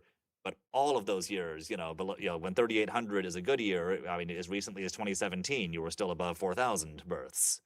So basically, the kids who are enrolled right now, you kind of count as 2020 are roughly your current first graders, and now I'm talking in 26, 27, second grade, third grade, fourth grade, fifth grade. So those years of over 4,000 births, those are still kids who are in elementary school. Those are kids who are not going to be in elementary school just simply due to the passage of time with another couple of years. And that number of kids has not been born since then to take their place. So it's really hard for enrollment to do anything but kind of go down along these same waves. There are other external factors that can help offset this, but we're not seeing massive residential development of a scale that has not, kind of unprecedented in the district. We're not seeing major swings in the private charter, other transfers pipeline. This is the foundational story of what's happening, and it's sometimes not a great mystery. It's not very exciting. I'm not pulling off a mask and revealing something unexpected here. It's just when you keep having fewer and fewer kids being born in your district, you're going to keep having fewer and fewer kids enrolling in your district over time. And it's interesting. So the peak birth rate there, I don't know what it was before 2001, but peak birth rate was 2005. Yes. Peak enrollment was 2009-10 school year. So you see that then that bubble's kind of moved through this. Yeah. The red box is just basically, well, what it says to me is we're relatively flat. Yes. And you get a little bit. Yeah, but and that's why really, it's and that's flat. why I wanted to point out that kind of the next 2 years are big because you have the kids in 4th and 5th grade now. There were a lot more of them from that birth cohort. But yeah, now once you slide the red box over a couple more years and get to the point where who's enrolled in K5, Mhm. The 5th graders coming out the back end of that into middle school gets to be closer to the same size as who's coming in for kinder, and at least we've stopped going down. At least we hit the point where we've stabilized. But then the question is, at what point might we start going up again? And that's where, again, back when in 2023, when the 2022 numbers were the most recent that we had, it looked like maybe, like if we got up there and consistently stayed up at that, at least 3,900 something, close to 4,000 again, you might start getting the other side of that pattern a little bit. You have small 4th and 5th grade cohorts and then bigger numbers of kinders coming in. And so at some point, we'll see if you start sustaining that little higher level. But right now, it looks like, maybe picking up 100 to 200 kids per year in some years might happen. But again, those 23 and 24 birth years are also coming in. So right now you sort of have the, little bit of variance in what it could be. But to that point, John, yes, you've kind of hit a stable range. And once you get these current kids who were born kind of in 2016 and 2017 out of elementary school, you're probably going to at least have stability. And that just gets to that point of kind of what I said on the intro slide. We're looking though at, currently, I think it was 73% capacity utilization across all the elementary schools. And I see that dipping down to about 69% in 5 to 7 I'll have to, it'll be on the slide if whether it's 5 or 7 years, I'll see what my projection length was. And that's sort of the main thing with the committee here looking at the capacity numbers is, even if you start trickling up a little bit again, it might take several years even to get back to the point where you are right now, much less the point where you were 5 years ago, much less the point where you were at your peak, which will take a lot of reversal to get back to where you were in 2009. So, I mean, we're talking, generation, like I'm probably retired by the time you have to worry about getting back up to the level of enrollment you had when you were seeing north of 5,600 kids being born every year. You're not getting back there anytime soon. So right now the question is really, we finally have hit that point within about 2 years, and you'll see this on the full projection in a minute, where you'll kind of hit that low point, and finally, after years and years and years, you remember that historical enrollment chart of just a steady downward trend, finally hit the point of more or less flattening out and staying there, which gives the potential to at some point maybe start trending up again. But we're talking, I would say 10 to 15 years out before you have to even really entertain going up much. And then it's just, getting back up to where you were, even from our vantage point in 2026, your fairly recent past is again probably somewhere between 10 and 15 years out before that's even much of a possibility with what we're seeing just from the kids being born. So again, like with everything else. Yeah, go ahead, Clark. I was going to say another factor besides birth rate is also just the aging out of a home. So a home is occupied by a young family. They have the kids 12 to 15, 16, depending on the number of kids. 12 to 16 years later, there's no kids in that house. But the parents tend to live in the house for 20, 30 years, especially in South Orange County. 20, 30 plus years, the house might turn over then and might get new children in it. So it's really the housing stock people are aging in place, and not that the homes aren't continually I'm generating sure kids. it's affordability too, especially over the last Exactly. several years in this Right. area. Housing prices have doubled, and so you have younger parents that are typically lower on the income that maybe can't afford to. Yeah. move That's here. that's the whole thing. A lot of people who might even grow up here and wish they could stay here and start a family, even regardless of the price, it's just, is there even a house available? And then don't get me started on kind of the trend of so much of the new housing stock getting built are larger, and I get to that point of the, people who might like, empty nesters who might like the downsize. There just aren't new, smaller homes getting built. Right. To the extent that to kind of free up some of that historical housing stock in some of these school boundaries and neighborhoods that have that issue of just lots of, the kids just graduated high school, and it's going to be 20 years before that another family might move in there again. On these maps, are these changes based on absolute birth rates or per capita?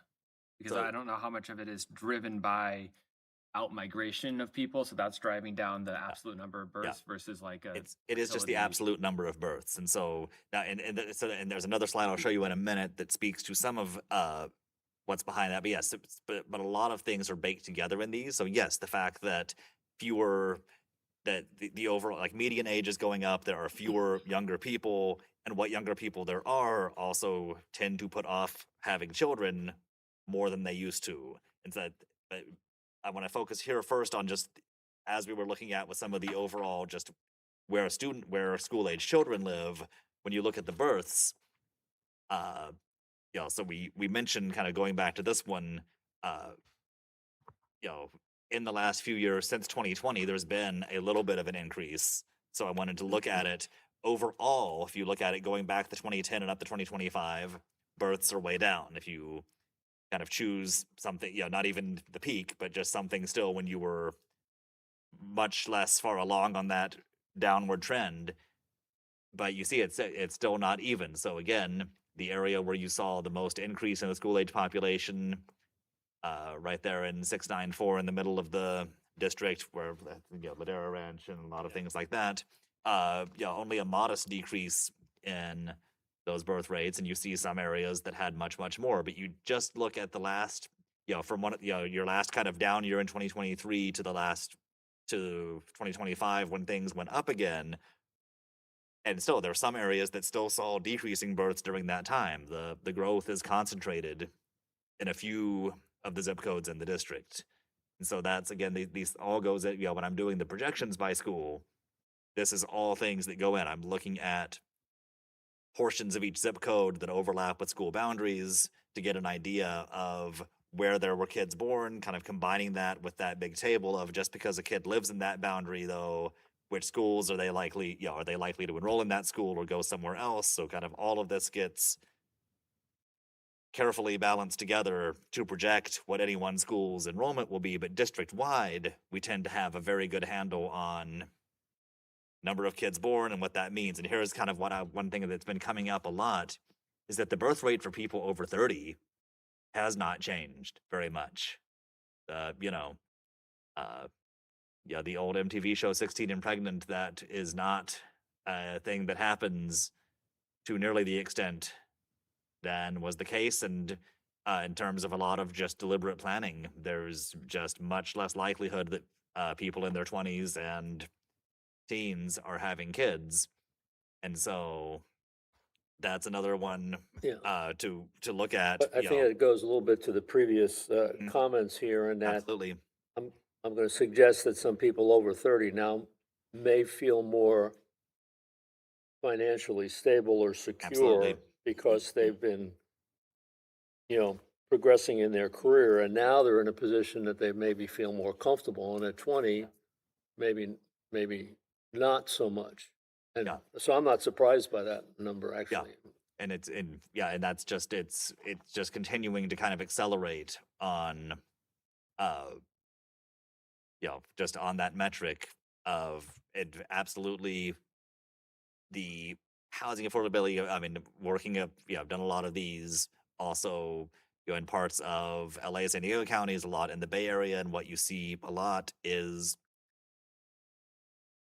particularly, you have the birth data. You also have, again, that ability but the young families who, whether it's in their, when the person giving birth is in their 20s or a little older, but at some point, that young family who at some point is going to have kids, especially for people who grew up in the district, are they able to stay here, or are they relocating to the closest place that they can?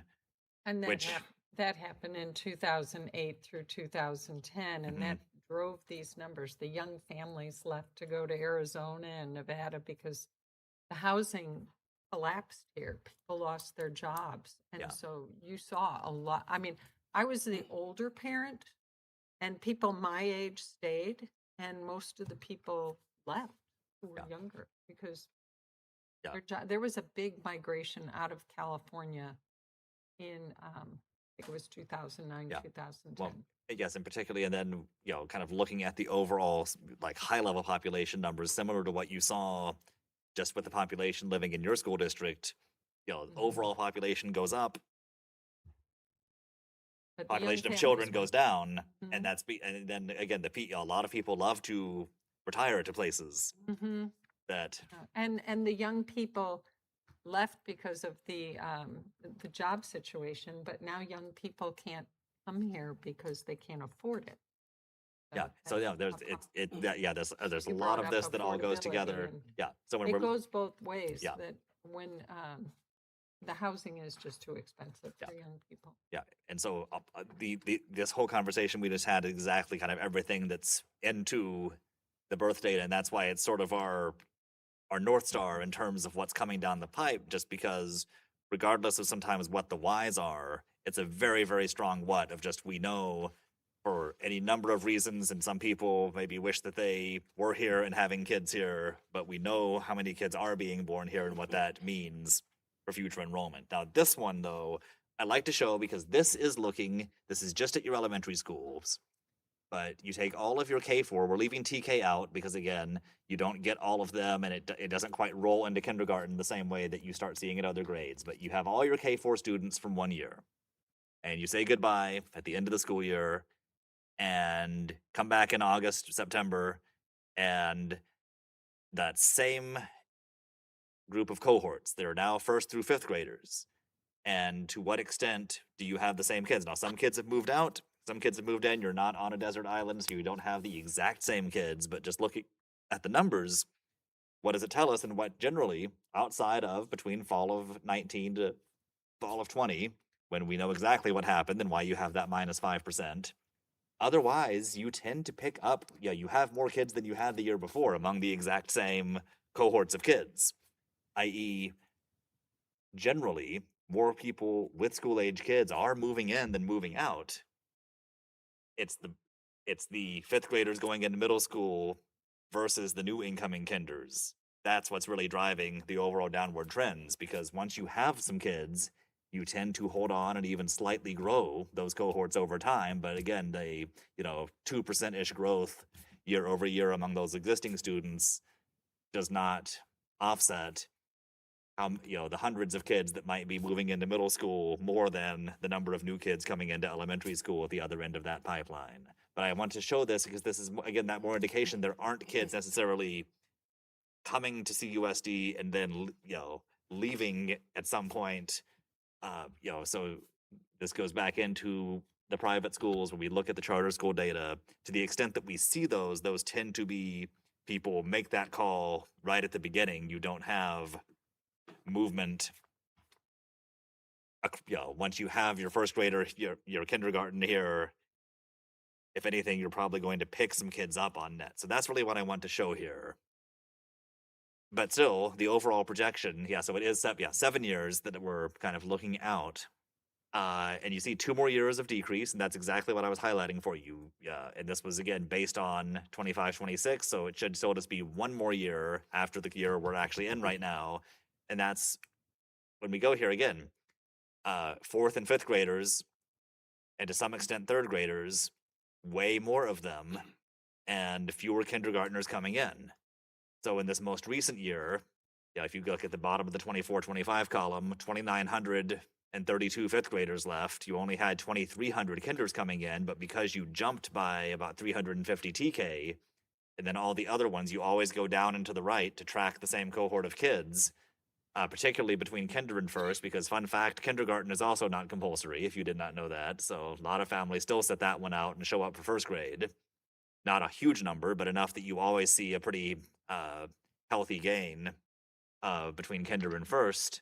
But all of that combined kind of kept your total enrollment almost exactly the same. But there was so much going there. But starting next year, again, you still see I'm still giving you a little bit of a TK boost, and particularly, their TKs in 2029, their kinders in 2030. Those 2025 births where it just, you had 2 years of dip and then the birth rate shot up again. The big question will be as we get more years of births in. I am kind of supposing here, because once you're past 5 years out, we're guesstimating kids that haven't even been born yet and what that might look like, but that the birth rate might fall down to the level it was in 23 and 24. So really looking out to over 5 years, though, what you'll really see is starting in 2028-29, about 16,500 something. You start doing that, pinging up a little bit, dropping back down, but that seems to be the floor. So that's the good news. But the other side of that is you're still above 17,000 right now. So still a total elementary school enrollment across the whole district of about another 500, 300 to 500 kids coming off of where you were in 25-26 before you hit that point where you kind of can say, okay, this is probably as low as we're going. At least we're not getting any lower, even if we're not consistently increasing. Could you just, in 2 or 3 minutes, walk us through, and maybe this is better done, I think, in some later slides. You have different sets of projections, but the methodology of this, what are the inputs and how it's, Absolutely. how this is all, Yep. So- basically the model that's used for it. Absolutely. So it generally starts, so as that's why this slide is so important, because generally once you have your kindergarten cohort, most of what you're doing is looking back over time. You know, any given year, you had this many kindergarten students. The next year, you have this many first grade students. We look at 3 to 5 years, kind of see how consistent is that rate of growth, do a weighted average, and apply that to every future year. So if you have this many kinders, we are going to add 2%, if that's what it happens to be. And we do this differently for each grade level. But same thing, you know how many first graders you had the year before, that should tell you how many second graders to expect the next year. And so that's for everything grades 1 through 5.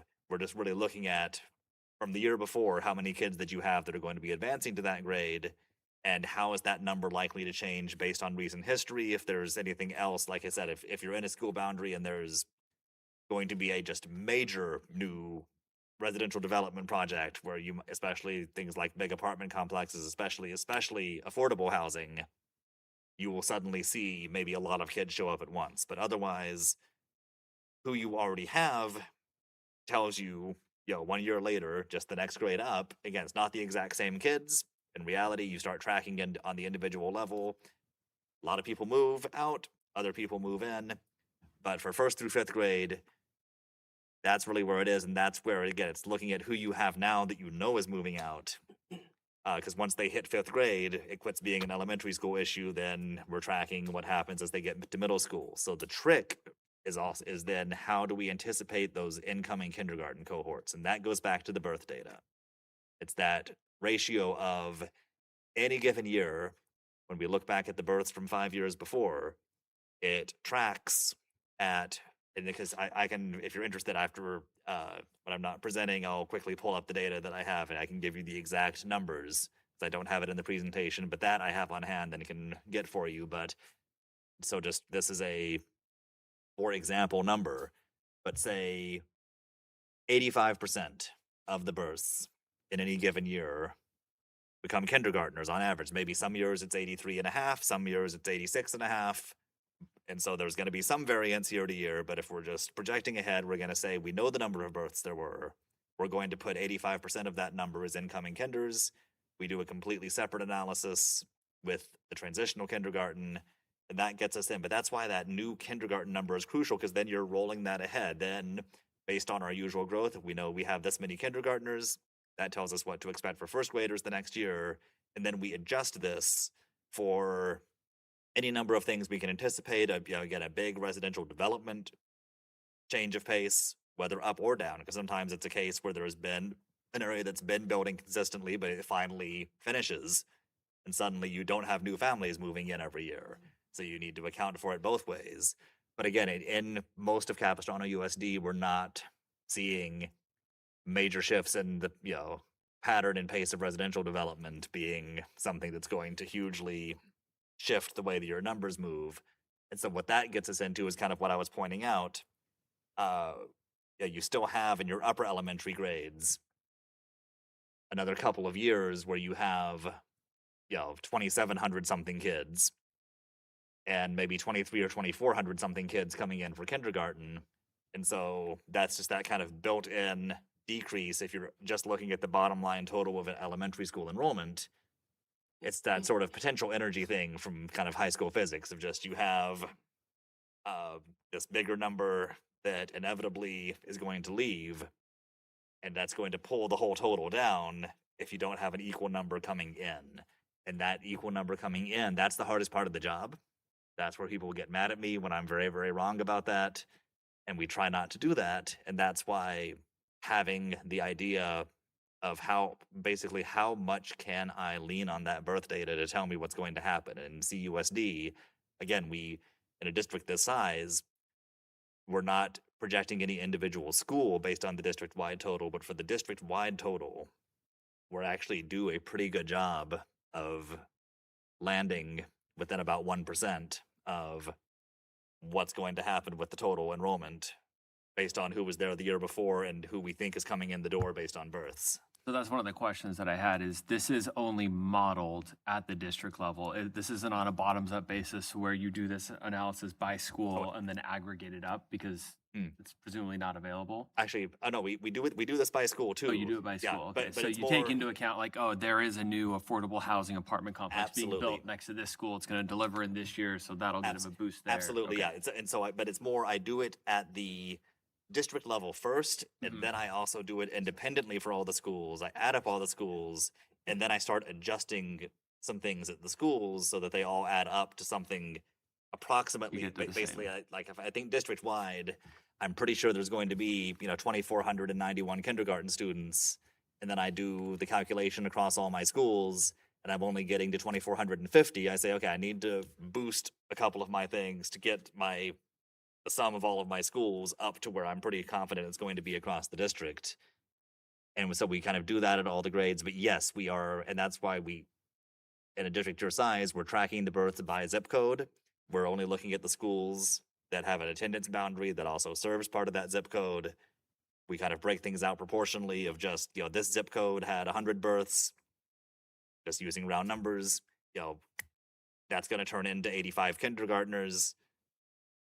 30 of them are going to this school, 50 of them are going to this school. This school has just a little piece of this area. 5 of them are probably going to be there. And then, so we are building each individual school's projection up. And then also same thing and that's why there's that kind of balancing that happens. Because once you get to the school level, you have smaller numbers and sometimes a relatively modest shift of, say, picking up 5 students at a grade level as a percent basis gets, to be much bigger, and you have to be a little more careful how you weight your, like, kind of what percent change are we going to see at this grade level.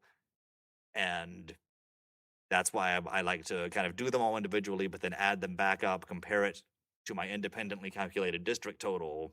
And sometimes I adjust the district, total maybe up or down a little bit, but mostly it's, okay, which schools had a weird variance that I haven't de-weighted enough so that it gets kind of artificially juicing or pulling down their calculations in a way that isn't meshing. But yeah, so because that's going to be one of your big data points when we get to the end of this is not just current enrollment, but what my projection is for each individual school. And that's why I want you to ask all the questions you have right now, because if you don't basically have faith in those numbers or understand where they come from, makes your job a lot harder. And one thing that would be helpful, it sounds like you are very thorough and you can do a better job of this than anybody else here. So this is not me questioning your abilities, but I think one thing to give credence for us to point to, like, yeah, these are very credible numbers. I don't know how long, it sounds like you've been doing this for a while for the district maybe, but if there's a study that goes back and looks at your previous sets of projections and we can have a variance analysis relative, like, all right, in 5 years ago, we projected the numbers were going to be this is how it actually played out. And like you said, it sounds like it shows that we're within 1%, but just so we could say, yeah, we've seen that data. It's very accurate. That gives us confidence in that, Happy to do that. database. And and that might just have to stay at the district level because some things, Right. like, and as I'll get to a slide in a minute, there have been some changes to some Mm-hmm. school boundaries and configurations since the last committee that met. And so obviously some individual schools' projections have taken a sharp turn Right. from what we were looking at the time. But district-wide, yeah, always happy to provide that. And just from the school district's perspective, from a business side of it, we look at all conservative projections and moderate projections of high and low, and then we usually settle somewhere in between there. But we would budget for the high point and staff for the low point, so that if you get more than you expect, you have the money to buy more teachers if you need them, but you don't staff for the high number because then you would be probably overshooting and spending more than you need to.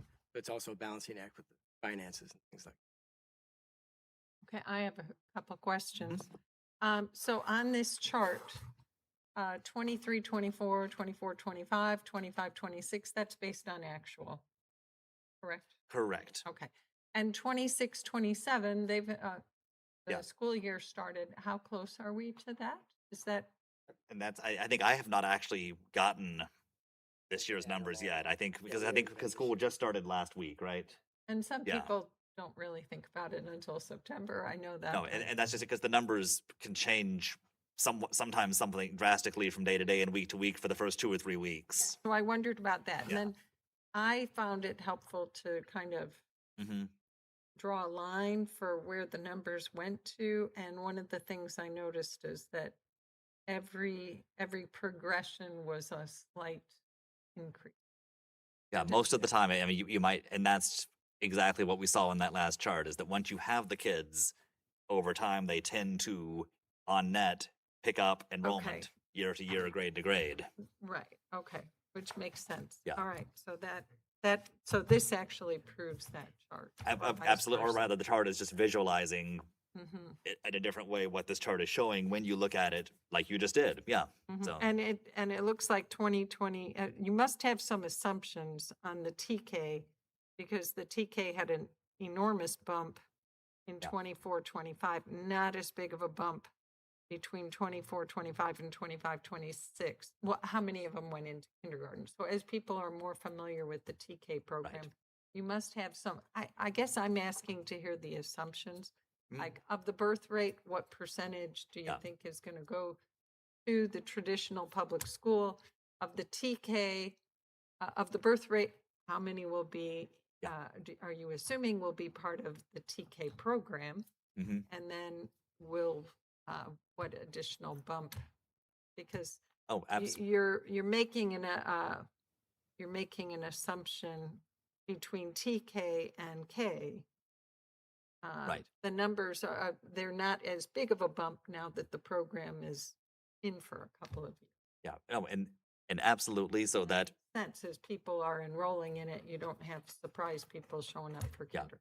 yeah, and that's TK is, as I've kind of alluded to this earlier, that's the single biggest question. I'll be very eager to see where that 2026 number lands Okay. because as you see, looking at the historical years, 23, 24 was when 5 out of the 12 months of the year were eligible for TK. And then, I'm sorry, that was when it was up to 7 months. And then it was 9 months in 24, 25. And then every single 4-year-old for the first time in 25, 26 was eligible. And that's why you see that those big jump ups. And then it's really based on, if you remember back to, or I can just quickly rewind and show it. And that's really where we're looking at.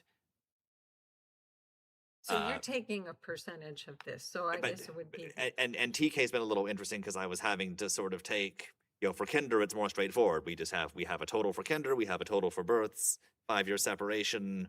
And again, since it's the kinder, with the September 1st date, it's not perfect, but looking at it apples to apples, we get a very consistent ratio. It makes me happy. I can say if we know the number of births, we have a very good idea how many kinders are coming in. For TK, with the expansion, it's been more of, back when it was just, set from 2012 or 2014 was when it became normalized for students who were born in September, October, November.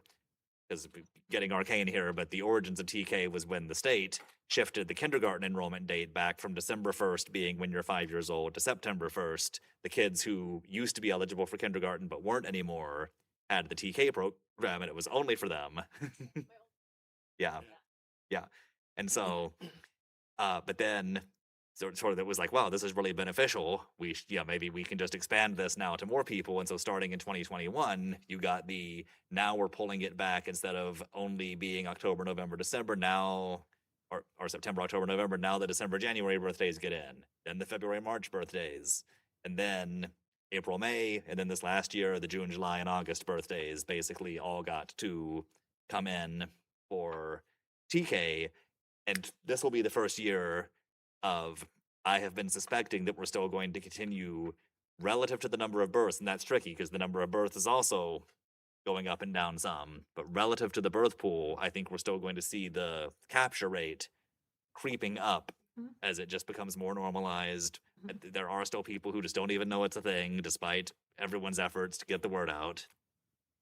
And that's where, so that big jump that we look at in the future, so the 2025 births that came in a little bit higher, combined with a sort of higher capture rate by then, when a lot of those kids are turning 4 in the, for the fall of 2029, That's why it looks like you have like, wow, we're shooting up almost 200 kids, but it's just a combination of more births than the year before and slightly more of them hopefully getting captured for TK, while kind of by the time we're looking at when you had a comparable number of births a few years earlier, having a lower percentage. But that is a sort of keep in the back of your head. If anything, my projections could be maybe a little overly optimistic if you don't keep accruing that additional TK. And like what we had this year is pretty much that's as good as it gets. That percentage, has kind of hit the ceiling, and there's just going to be a lot of families who are just absolutely, I'm never letting my, my 4-year-old stays at home with me, and that's just how it is.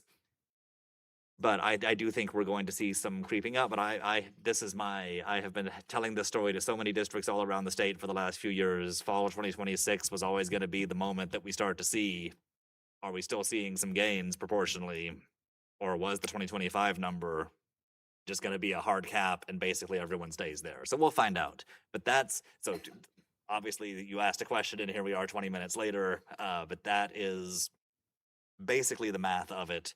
And then just with it, and just anything happens that we can see coming, we try to figure out how we'd account for it. Is there, not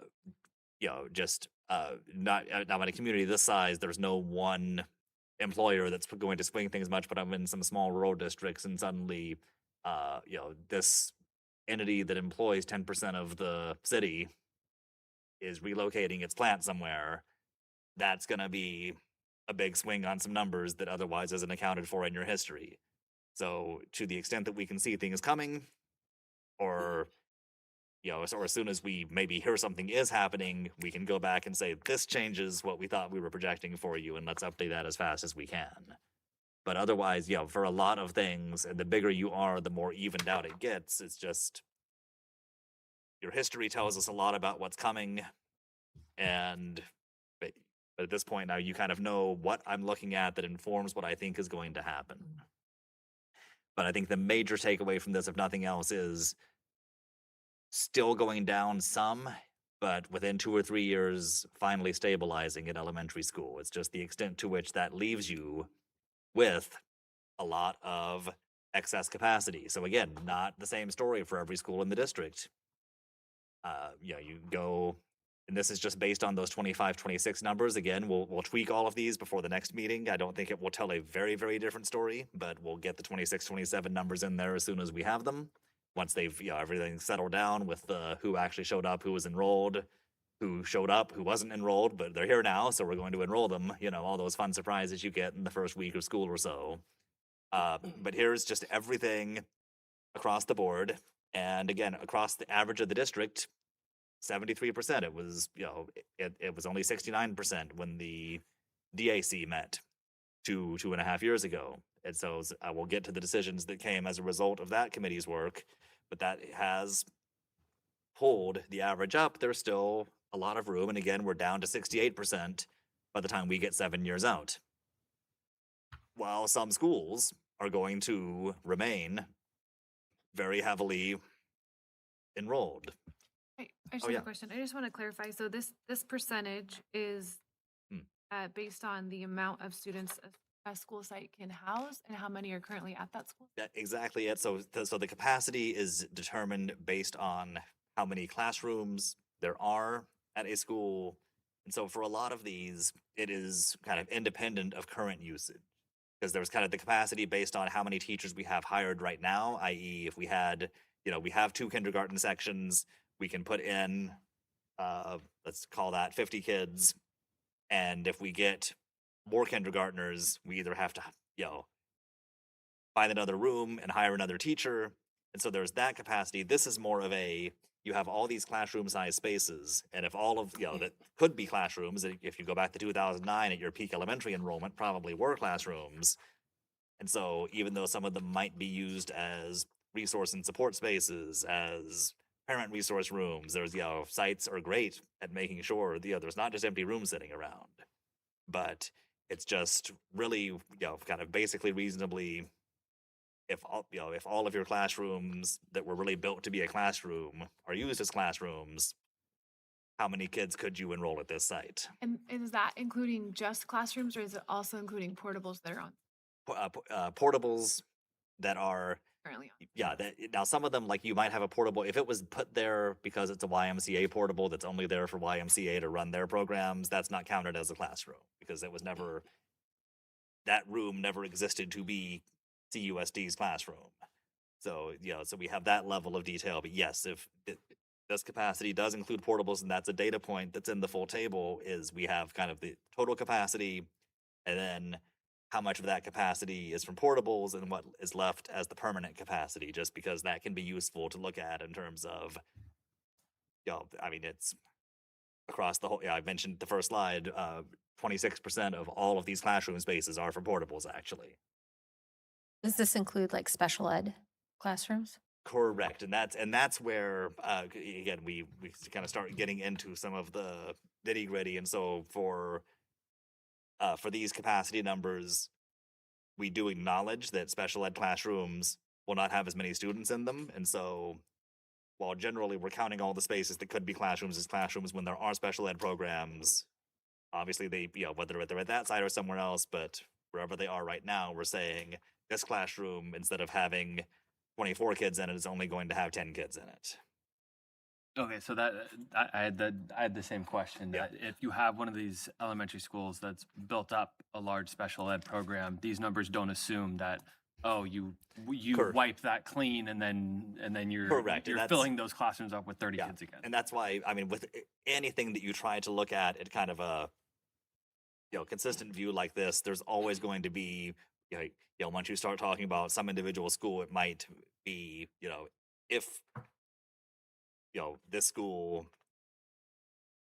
has something changed, maybe this special ed program comes over here, and yes, suddenly the capacity numbers start swinging. This isn't the fire marshal coming and putting the sign on the wall saying this many people. It's really, we're trying to divorce it a little bit from use, but exactly with special education, we do still have to keep that in there because across the whole district, you're going to have the special education program, and it's not going to accommodate as many kids in a classroom as gen ed spaces. And so some of these schools, yes, the capacity could be a little higher potentially because we're accounting for a special ed program that's there right now, and potentially it doesn't have to always be there. But that's that's the best we can do to just kind of set a standard and treat everything the same. But a school that had back at peak enrollment was using 20 rooms, now they're only using 12 as loaded, teacher with a classroom spaces.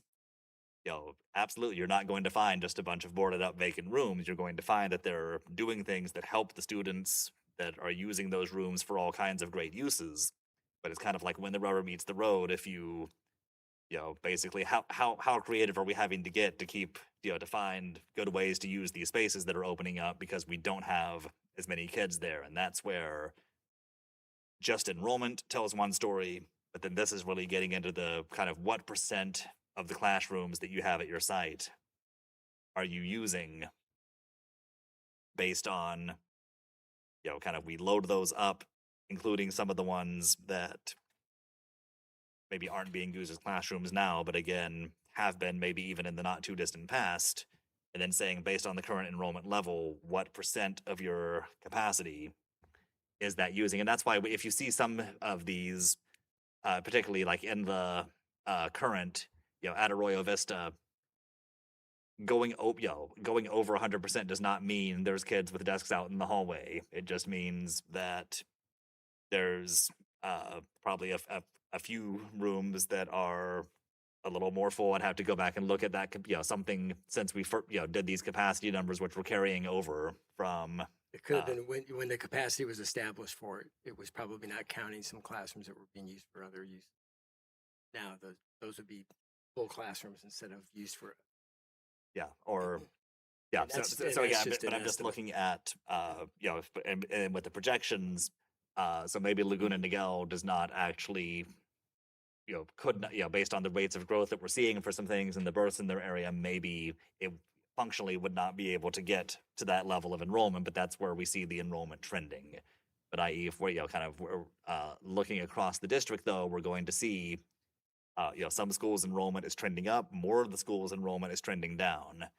And just looking at some of the schools are relatively smaller or larger than others. And this is just a good catch-all metric that just puts things kind of side by side of just what are the schools that are relatively kind of swimming with a lot of excess space, and which are the ones that are really, because I would say something in about probably what the 80 to 90% is kind of, I think, where a lot of people feel comfortable.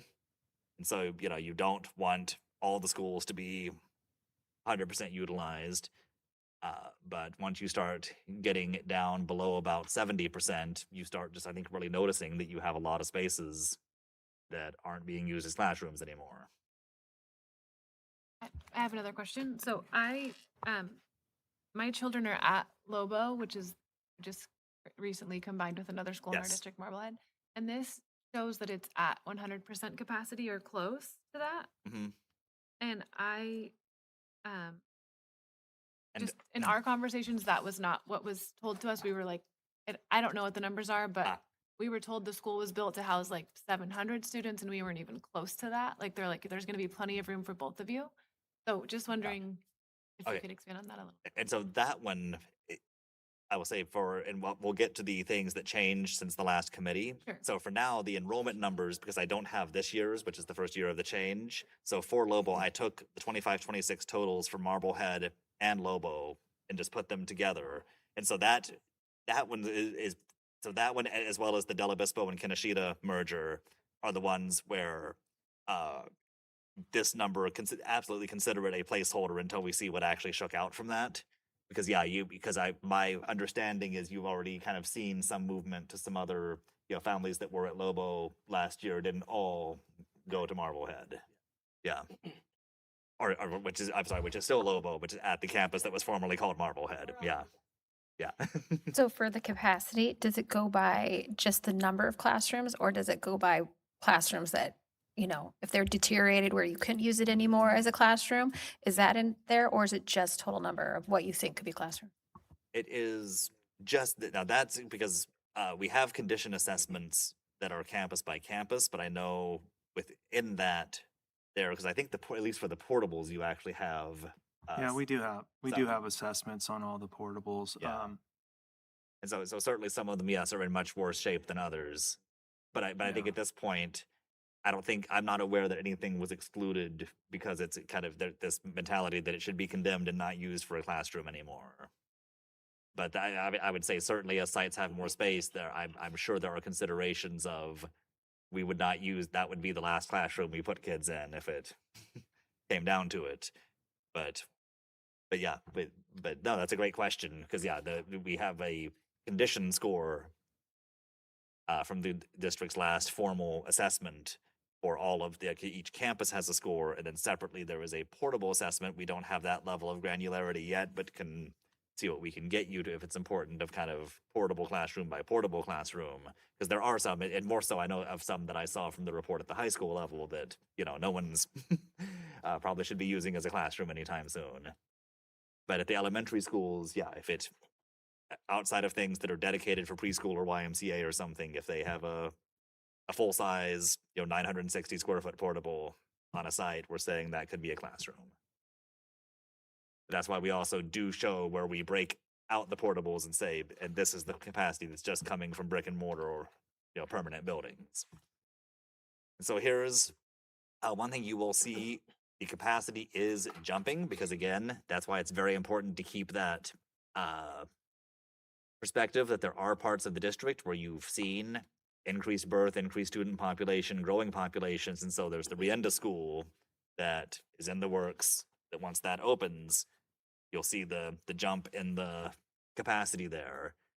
But, and then as also Clark was mentioning, when we prepare things, we have our moderate projection is the numbers I've been showing you. That's the one that I say, especially over time, you plan around because that kind of has that, we mentioned like there are some things you might have an up year and a down year, but over time, that moderate projection is good. The high and the low are great for showing you, especially in the next year, what are some plausible ranges, i.e. if everything that we see kind of with those rates of growth from one cohort to the next, with the capture rate of the kinder and TK, if everything lands on the low end of all those weighted averages, here's where we are on the low. If everything lands on the high end, here's where we are on the high. Now, you're not going to get the higher projection for 7 years in a row.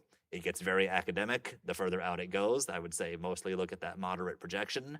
But this kind of shows you the blue line at the top is all of that capacity put together. The orange line is just the permanent spaces. So if every, so what this really shows is you're just at that level right now, where if everyone was perfectly distributed, you could actually support everyone without any portables anywhere in the district. And more so as we get on into the future, that's going to be the case. But certainly with all those portables in, you really see there's just going to be, classroom space for so many more, just literally thousands of potential students that, as we have looked at the projections, do not exist now and are not likely to come here, certainly in the next 10 to 15 years plus. Rob, when I look at, help me understand where my confusion is here. When I see capacity and it goes up on this chart from, let's just at the top line, from 23,356 and suddenly it's at 24,456. Mhm. I would assume that John built something Yes. to increase the capacity. Is that what that's telling me? Yeah, we're building Rienda. Okay, It's gonna- okay, I that'll just want to add- make sure I Same- understood it was gonna correctly. ask the same thing. What are you building? Yeah, Rienda TK8 school out in Rancho Mission Viejo, which will add TK8 capacity for that development.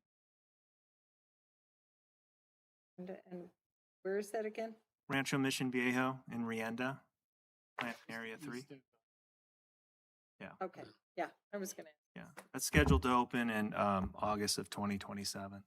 Oops, okay, I need to slide I'm 1 year off on my chart then. So we'll fix, we'll adjust that too. Yeah. But the other thing, as I go back through these charts, thank you very much. They're very, very good. Your moderate enroll projection, the kind of the chart you had there, when I look at the 7-year projection, to me, that's flat. Mhm. Right, that's several charts back, right? Right. And then the two previous charts, this one, when you look at the current capacity, I happened to print them out side by side before I came in. When you look at them, there's no difference between the two. So I think what I'm getting right now is you're not projecting any significant big change over the next 7 years. You think we're pretty flat in enrollment? That's what that one chart says? Yeah. And the capacity and the way it's sorting out amongst the schools, of course, the district seems to be consistent. Arroyo Vistas seems like it's going to be very popular, and Las Flores maybe not so much, because those two charts, 7 years out and today, look almost identical. That's kind of what I'm getting from it. Yeah, and so you'll see the kind of medium blue, the moderate projection, those are the exact same numbers from that table earlier. Right. So going down from about just over 17,000 now, dropping, 300 to 500 students once you get about 3 years out. Yeah. And then I would say, especially for the next 2 years, keep an eye on those high and low projections, because that kind of, again, shows plausible extremes. Right. But yeah. But Yeah. But yeah, so chart, the table was really the middle blue color, right? Precisely. That's because it's moderate, right, got it. And that's where, again, one reason that, yes, technically also the reason that the total percent is going to dip from 73 to 68 is we're also bringing some capacity online. Right. While the enrollments are ticking a little bit down across the whole district. So you're not really looking at flat, you're looking at a little step down. Yeah, because you still have those current 4th and 5th graders are still more numerous, because those were the last 2 years you had above 4,000 births. Mhm. Now everyone coming in is going to be when 3,800 is a good birth year, and you had some that were lower than that. So that's where it all goes back to that birth chart in some ways of it. We have a good sense of what the ebb and flow is going to be for the next few years. And I know I want to be conscious that we're already a little past our scheduled time. So let me just quickly sum up. The last district advisory committee, at the end of their process and everything they wanted to look at, had 10 elementary schools in their report In the formal report, they were grouped by middle school boundary, and some of them were kind of had descriptions of exactly why they were included. But these are the 10. I've kind of kept them grouped when they were grouped in the report. But you can see 5 of these 10 there has been some significant change since that report. And so 3 of those schools, so Marblehead, the physical campus is now called Lobo. And so you'll see Lobo in your data going forward because that is what that site is called. But what the campus that used to be called Clarence Lobo now houses one of the charter programs. Marblehead, again, will be called Clarence Lobo going forward. What had been called Marblehead in the previous report will have much higher enrollment because it really absorbed another program. You see the same thing at Del Obispo and Kinoshita, which were, again, 2 schools that were absolutely paired for good reason. They're practically adjacent to each other in the previous report, and now Del Obispo is going to have the early childhood operations, while the bulk of that enrollment is at Kinoshita. And then to Harris Creek, that one is a announced intended thing, but same thing, you're not going to see to Harris Creek in this because my understanding is that is something that is already moving forward with enough momentum that it's not something that this group would need to talk about. But 5 of those schools have no changes to date. And so just a reminder of what has previously been. Again, some of you were on that previous committee. Some of you may have just seen it and kind of read with interest what was discussed. But those are the schools that had previously been on. So I think finally, after much talking by me, we get to the point of, your next steps with this group will be answering the question of what additional schools and or programs should be identified for further study. And that was the key wording from last time. It was basically pinging of, based on everything that we're looking at, I think the Kinoshita and Del Obispo is a great example of just these 2 schools don't seem to be trending very well with everything we see right now. And so let's just identify them as we should take a closer look. And the result of that was the merging of them and then the ECC having a fully dedicated campus of its own to work out of.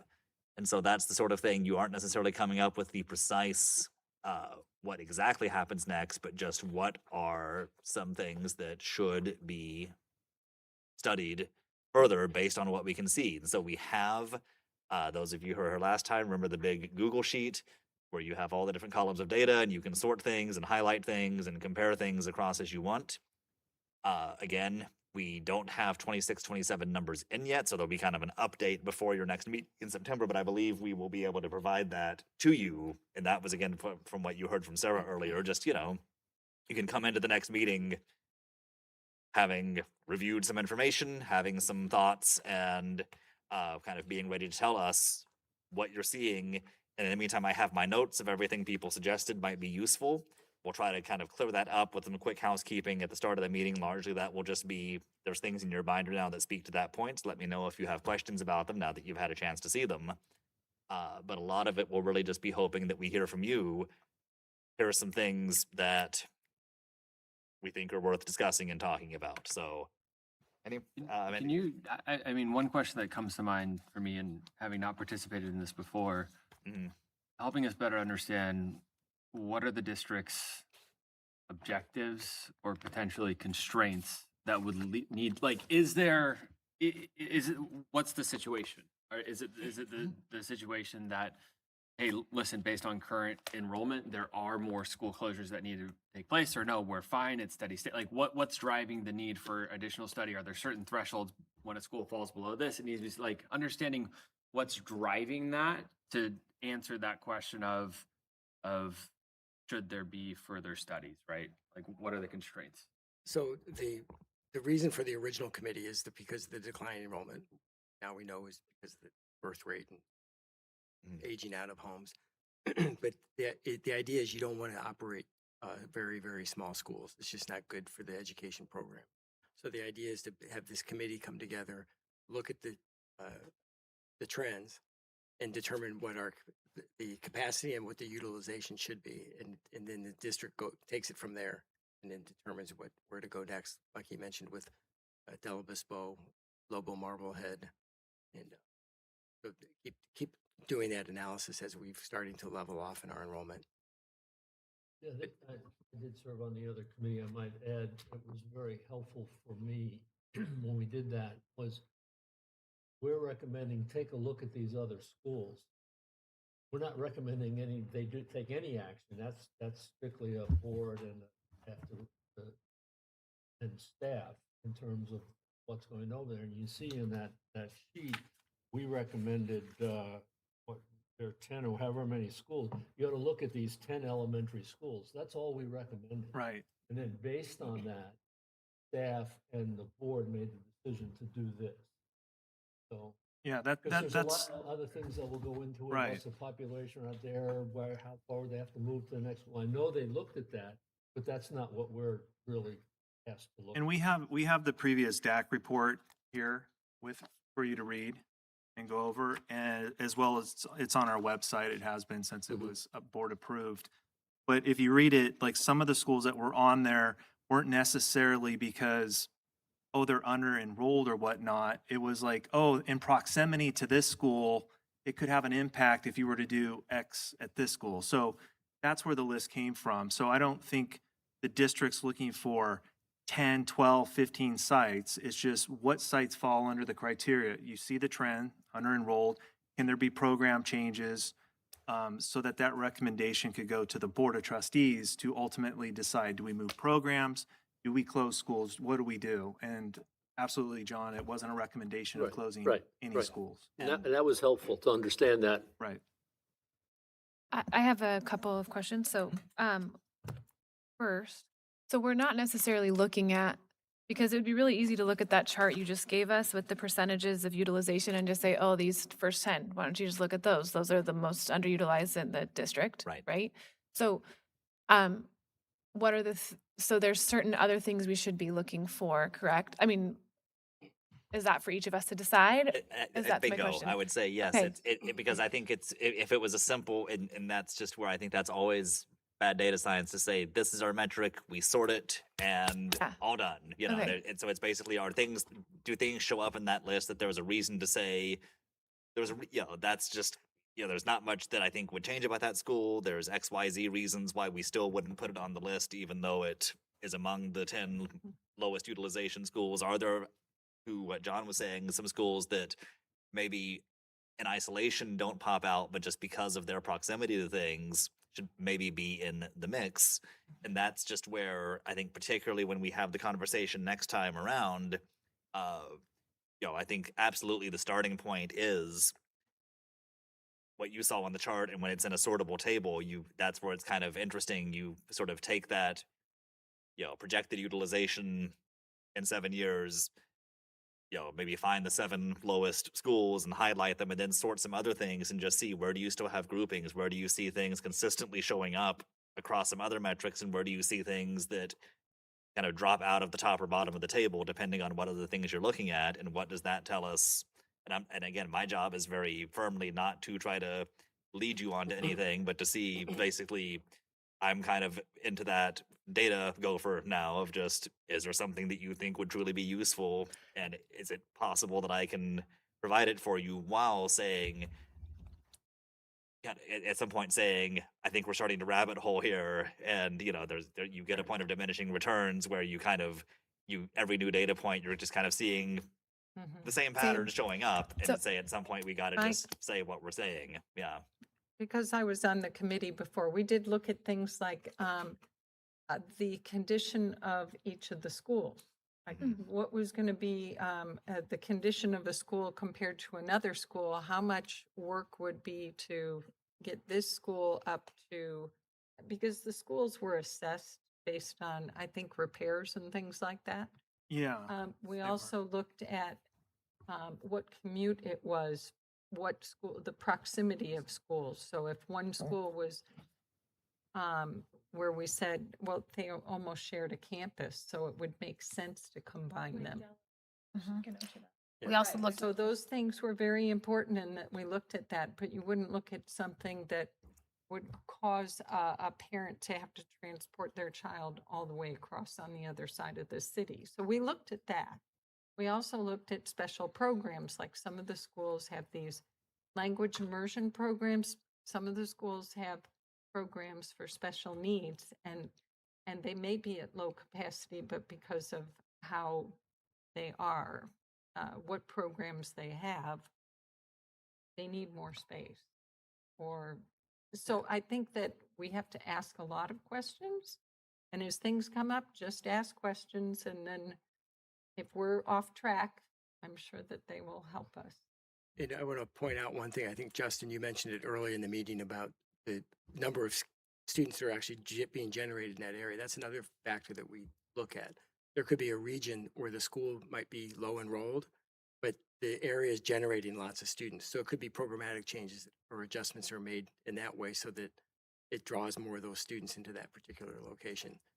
So it's a Yeah, because multitude of factors. That to me is when you look at all the factors and the data we talked about tonight, the population changes, the birth rates, there's nothing we can do about that. I mean, we're not going to start a CUSD Have More Kids campaign. One more on the way. Well, no, he's born. There's no more on the way. He's just not of school age yet. But what is, I think, something we can do is if you know that there is an addressable market there, that is something that I think is like, all right, what are we doing? What is that school doing? What is the district doing to understand what are the concerns that those families had that caused them to not go to public school and what is generally regarded as a very good school district to go there and have there been changes in the district or at that school to address those, and are we marketing or reaching out to those families somehow to try to recapture We're the them? best school districts in South Orange County. Yes, and we so are, like seriously, that, we are actually a very high performer. But right? one of those, So that's actionable. one of That's those something we things can actually are do. more of the you could have a low enroll school because they're going to Las Palmas immersion program. Right. So you have to. So it's programmatic adjustments and things that you need to make some. I mean, it's not necessarily low enrolled, close the school. It's the low enrollment could be from lots of reasons, but if it's really that the area is just not going to generate that number of students, then then that would be a reason for the school to close, and you have the students that do show up go somewhere so for else. the next meeting, will we have like facilities kind of report on the schools so that we can, Yeah, we can provide that again. The only issue with some of the reporting, I mean, we last did a major assessment in 2017. And so it's not really a clear, and we've done some work at several sites like Ambiel. We've $4 or $5 million worth of renovations, modernization there. So, but like if you're looking between two schools of like putting on the list and one is facilities are not right and one that was better, like you would probably put the school that has lower Yeah. facilities on it. So it'd be kind of nice to know. right, and that's if we're that's teetering exactly between. kind of like what, when you really looked at Lobo and Marblehead from a facility, because that's my lens, Marblehead facilities in a much better condition than Lobo. So when schools are brought up, we can definitely, look at that data and have a wealth of knowledge from the past 20 years being around the facilities. And then for can we those. also get special ed? Like how many, like what specialized programs are at which schools and the number of kids that are there? Absolutely. That's what we were hoping with, we're number 7, we have comments from the committee, is to get the input from everyone of what you would like us to bring back at the next meeting. I have another metric I think would be interesting is this percentage in and percentage out migration. Could we see this percentage out migration absent the students that are leaving for language programs? Okay. Because if Yep. I want to see the students that are leaving that school, just not for anything different, they're just leaving that school. And is that a proximity thing? Is that a school Leaving. culture thing? Is that Leaving to go into like the language no? program or No. not? I mean like choice. Like there's one school by me, Truman Benedict, that's like has a lot of students at it, and Marblehead also has a lot of the students. I mean, I should look at this, but I would. Just from my friends, I know quite a few families that choice out of Marblehead to go to Truman, not for a special program. It's just because they were choosing to go to a different Right, school. so say there's 100 kids in the boundary who are going to a different CUSD school, but we say 60 of them were going to one of the immersion programs. Yeah, I'm like, so it's that's actually not- only 40 who are To going me, out. yeah, to, I mean, it does apply, but also they're going for something completely different versus you're just moving because you don't, yeah. for there's a reason you don't want to go to your neighborhood So, school. so you're interested in like migration from a school there's no special program there, going to another school with no. Yeah, special like, does that program? make sense? So the Yes, percentage, like you're taking I out the gotcha, Las yeah, Palmas and the Bergeson kids that are leaving. I just want to see the kids that are leaving just for a different No, that'll be school, interesting to not see a- if And maybe it's not different, that much different at all, but I'd be curious to see if there are some of these lower enrolled schools that have students that are just choosing to not go. Yeah, but I think in general, yeah, I'm noting everything that anyone's asked for tonight, and I think the goal will be to kind of in combination with also getting this year's kind of good enough to start running with enrollment numbers, and then getting something that you can look at enough in advance of our next committee meeting that you can kind of come in with some, less kind of asking like, hey, can we start looking at this now, and more of, cool, here's all the stuff that we said would be good to look at, that we've had a week or two to look at, and now we can start. Much less talking from me, much more talking from you next time. Just very eager to hear what stands out once you have a chance to do that. So the schools that are dual immersion, are they strictly just, like, I know Bergson used to have English only, and then they had Mandarin too. It's just Mandarin now? Is that the same with all the dual immersions? Is it just the one language? I Data hasn't. I'd be curious. I mean, I'm not trying to start a out there, but like just seeing what are the test scores of the immersion schools relative to the to the English schools. Like I know it's a big benefit, and that's why people go there because they want to learn a language. But I've always had the question of, does that impact a child's learning? Right, when you're trying to teach my kids who are in an English school and they're getting mad enough that they don't understand the math. I can only imagine if like they were trying to learn it in a language they didn't know. Like what are comparing the test scores would be interesting. And then the other piece of data that I think would be helpful was on these. I think it's probably captured in your projections, but it would be helpful to see it historically. What are the growth trends of the attendance of these schools, right? Because maybe we have some of these that have a lower number, but if we have some of these schools that you can see they've been climbing each year versus others where they've been declining, I think that's an important trend to take into account, right? Rather than just a static point in time. Okay, perfect. And then so as far as, I'm not an educator, I'm a business person. He's a facilities person. So we'll have someone from the ed division come in and. But we know speak to people. you. Who Bring knows 'em this in. stuff.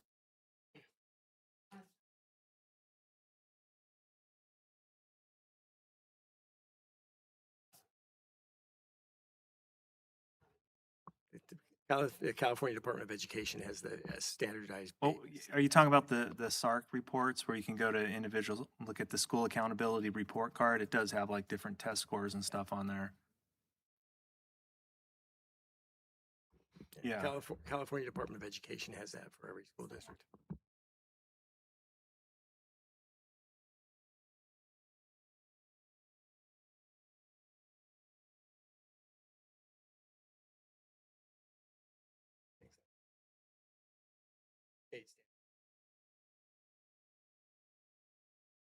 And it differentiates by student group, like English language learners. Question, John? Yeah, I had written a note to Amy. Not available on the 22nd. I'm out of the country. My wife and I are out of the country, and I just don't want to hurt you need a quorum type of thing. So if everyone else is here, great, but I just want to make sure that was known. Thank you. Is there any more questions or comments? Okay, You've given me some things to do, so keep me Put you to out work. of trouble. But the goal will certainly be to get you information that you have a chance to review before we're all sitting here talking to each other again next. okay, with that, can I get a motion to adjourn the meeting? So moved. So moved by Linda and a second by Second. John. Thank you. All those in favor say aye. All right, adjourned at 7:24. Thank you.